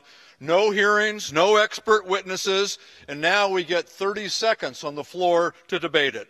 So let me just use my 30 seconds by saying this is a bad bill for working families. It's going to cause middle-class working families to pay more in taxes, and it's going to strap our citizens with $2.3 trillion more of national debt. I ask for a no vote. Gentleman yields back. Gentleman from Texas reserves. Gentleman from Massachusetts is recognized. Mr. Speaker, I'd like to yield 1 minute to the gentleman from New York, the chairman of the Democratic Caucus and a valued member of the Ways and Means Committee, Mr. Crowley. The gentleman from New York is recognized for 1 minute. A revote. A revote within less than 24 hours of original passage. This proves that this bill is rotten to its core. But here's what the Republicans aren't going to fix. They didn't fix the fact that this bill won't provide economic security to hardworking families. They didn't fix the fact that this bill will subsidize mansions for the wealthy, not renters or first-time home buyers. They didn't fix the fact that it won't help families save for education or their retirement. They didn't fix the fact that it will saddle our grandchildren with $2 trillion of debt. This bill is not an investment in hard-working men and women or Americans. In fact, it rips health care from 13 million Americans. It's an investment in the GOP's base, corporate special interest, the wealthiest among the wealthiest, and the Trump entire empire. This bill is a political calculation they think will get them a win on Election Day. But be warned, Americans are fed up and fired up. They know that their cronies are laughing all the way to the bank, but the American people are organizing on their way to November. Gentleman from Texas reserved. Gentleman from Massachusetts recognized.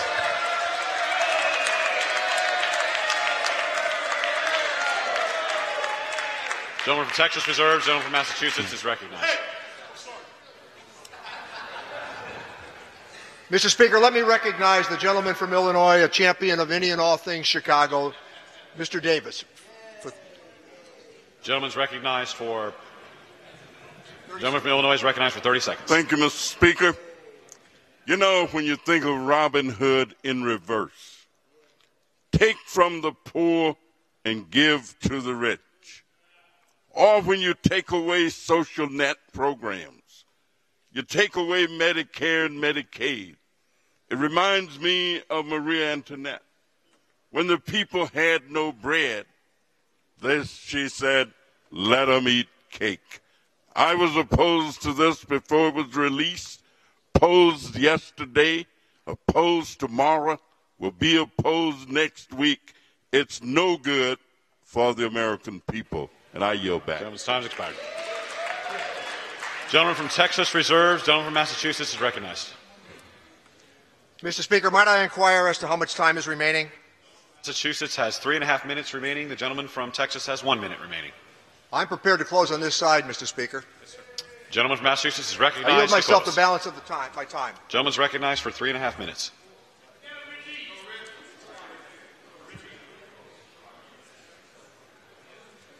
So in 1 month, we have taken the entire revenue system of the United States without hearing from one expert witness, without having had one public hearing, without using any precedent,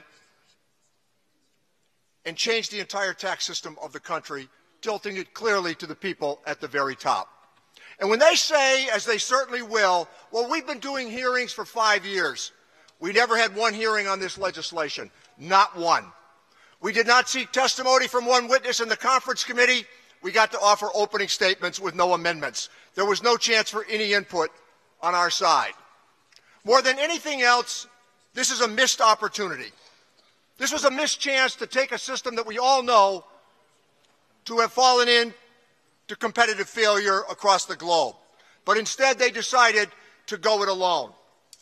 So here's the way you want to think of this for those of you who are following this debate. They are borrowing $2.3 trillion for the purpose of cutting the top tax bracket from 39.6 to 37% and calling that middle-class tax relief. They are doubling the exemption on the estate tax to $22 million and calling that middle-class tax relief. They are eliminating the alternative minimum tax for people at the very top and calling it middle-class tax relief. By the 10th year of this tax proposal, 83% of the benefit accrues to the people at the very top of our economic system. That is not in dispute. And they say things like, well, in 5 years, we're going to correct this measure. Then they talked about the idea that somehow this was about simplicity. When you get into the phase-ins and the phase-outs, you're all going to pass out from trying to read this tax proposal. The complexity that they add to the system is unparalleled, all to secure a tax cut for people at the top. So here we are in the holiday season, and they're telling us, by the way, that if we just borrow this money, that everything's going to be fine. What did they say about borrowing when Bill Clinton was president? What did they say about borrowing when Barack Obama was president? They lecture us day in and day out in an unyielding manner, even though the economic performance of Clinton and Obama outweighed the two Republican presidents in between. So here's the game plan for the holiday season. On your credit card, you know what the holiday hangover is?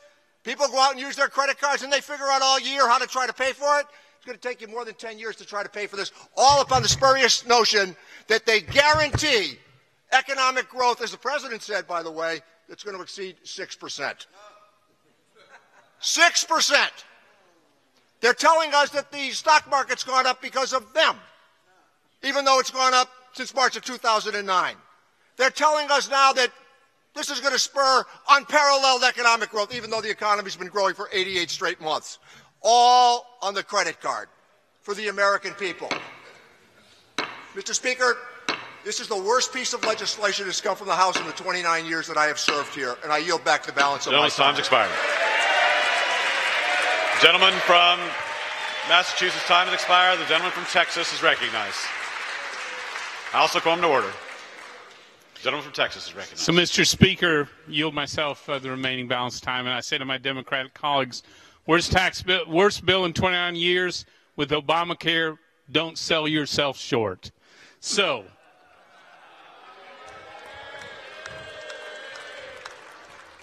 today we have a choice to make. We can either stick with the status quo, we just heard it.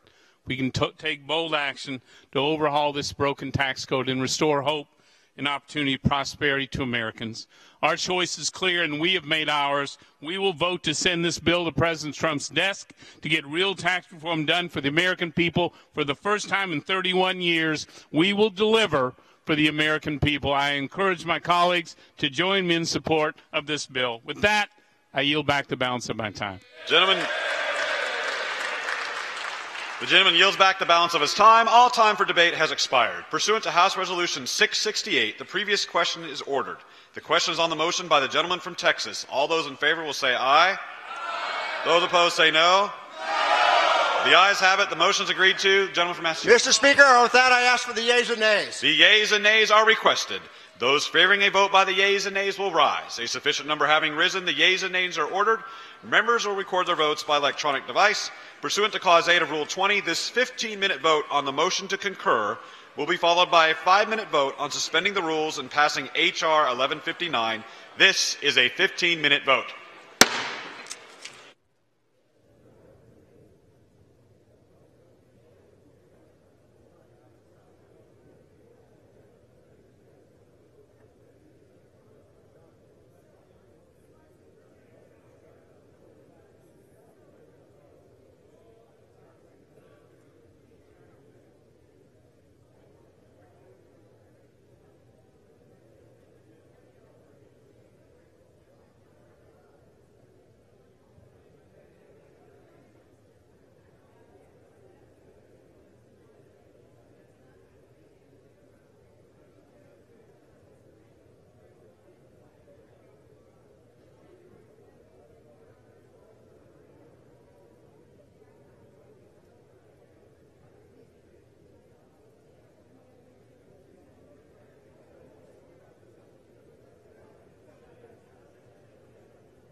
On this vote, the yeas are 224 and the nays are 201.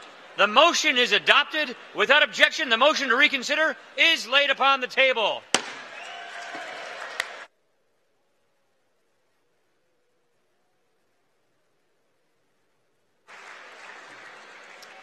The unfinished business is on the vote on the motion from the gentleman from Florida, Mr. Dunn, to suspend the rules and pass H.R. 1159 as amended, on which the yeas and nays are ordered. The clerk will report the title of the bill. H.R. 1159, a bill to provide for continuing cooperation between the National Aeronautics and Space Administration and the Israel Space Agency and for other purposes. The question is, will the House suspend the rules and pass the bill as amended? Members will record their votes by electronic device. This is a 5-minute vote.